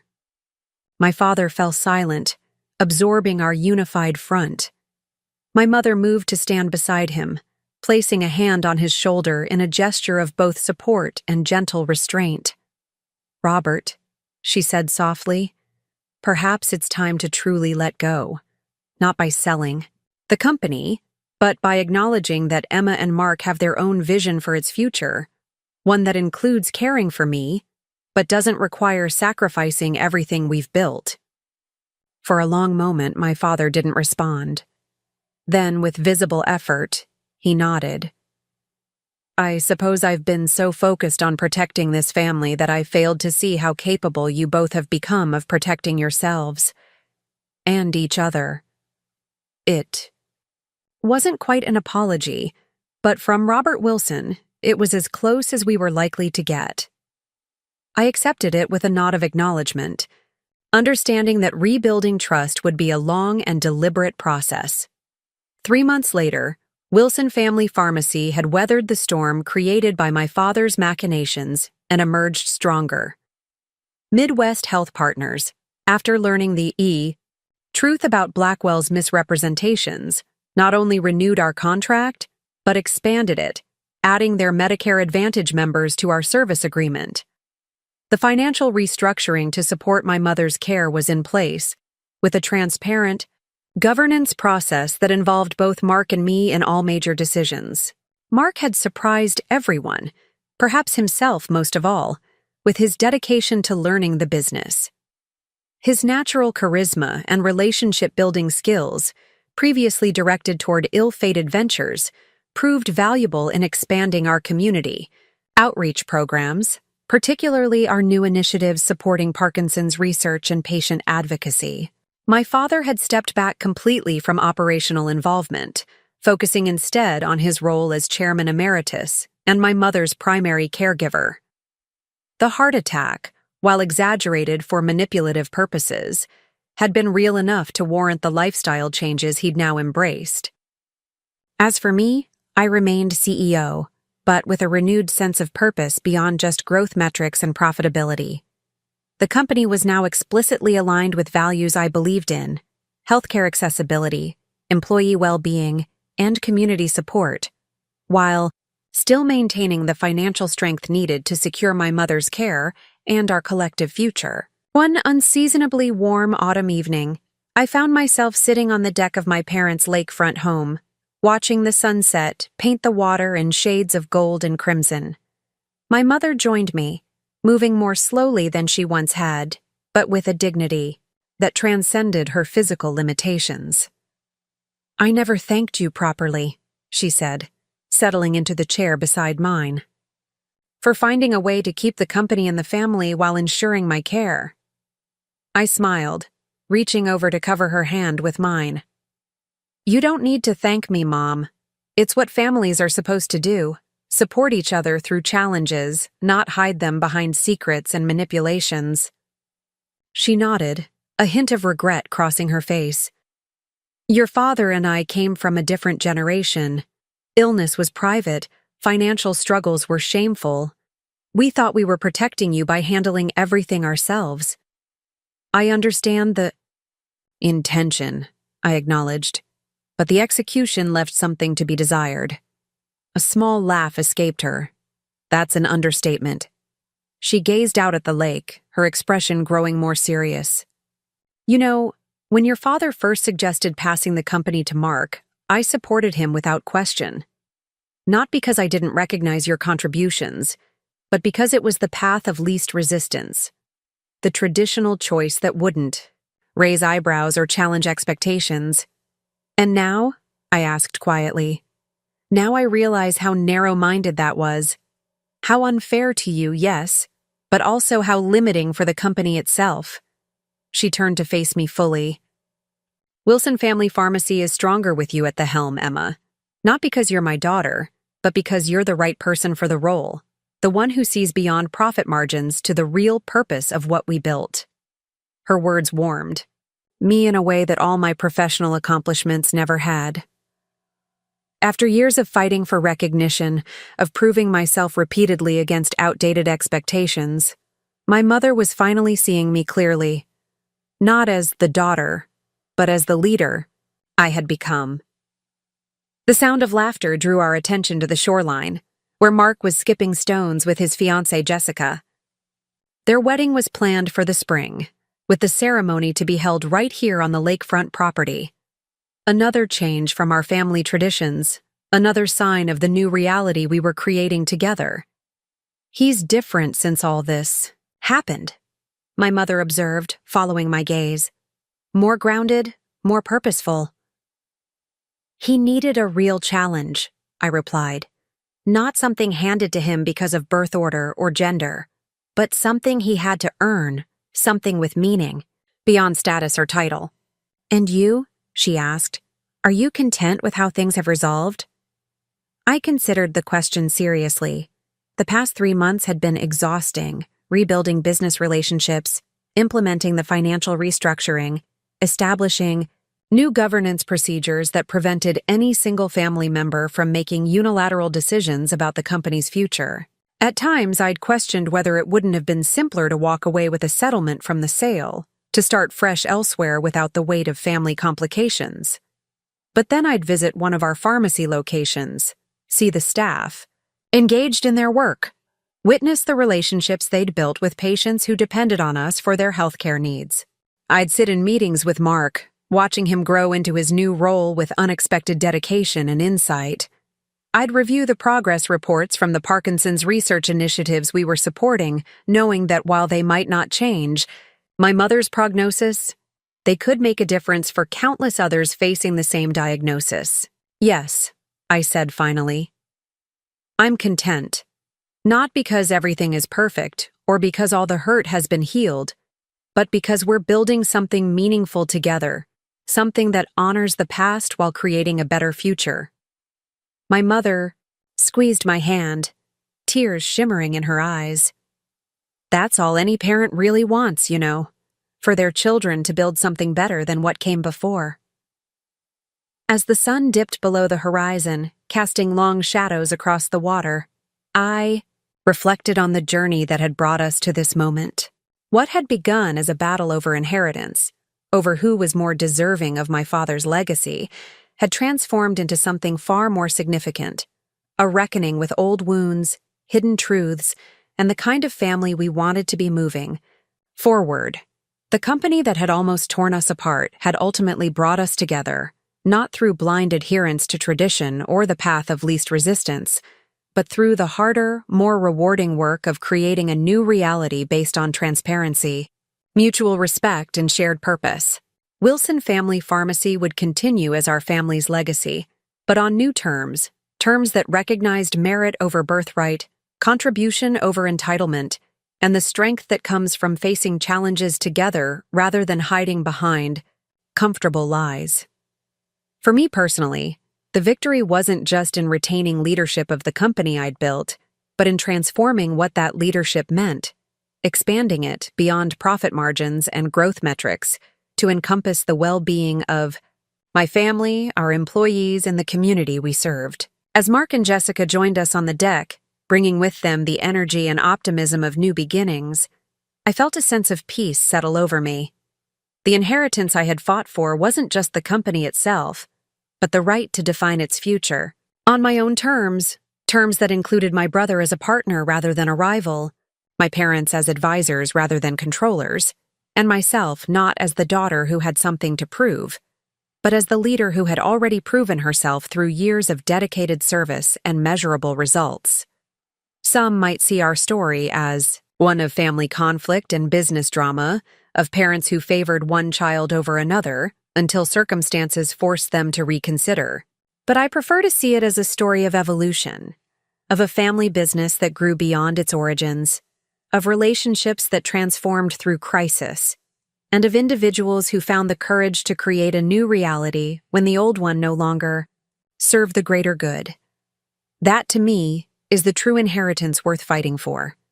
Not buildings or balance sheets or titles, but the opportunity to build something meaningful that honors the past while embracing a future of our own design. Up next, you've got 2 more standout stories right on your screen. If this one hit the mark, you won't want to pass these up. Just click and check them out.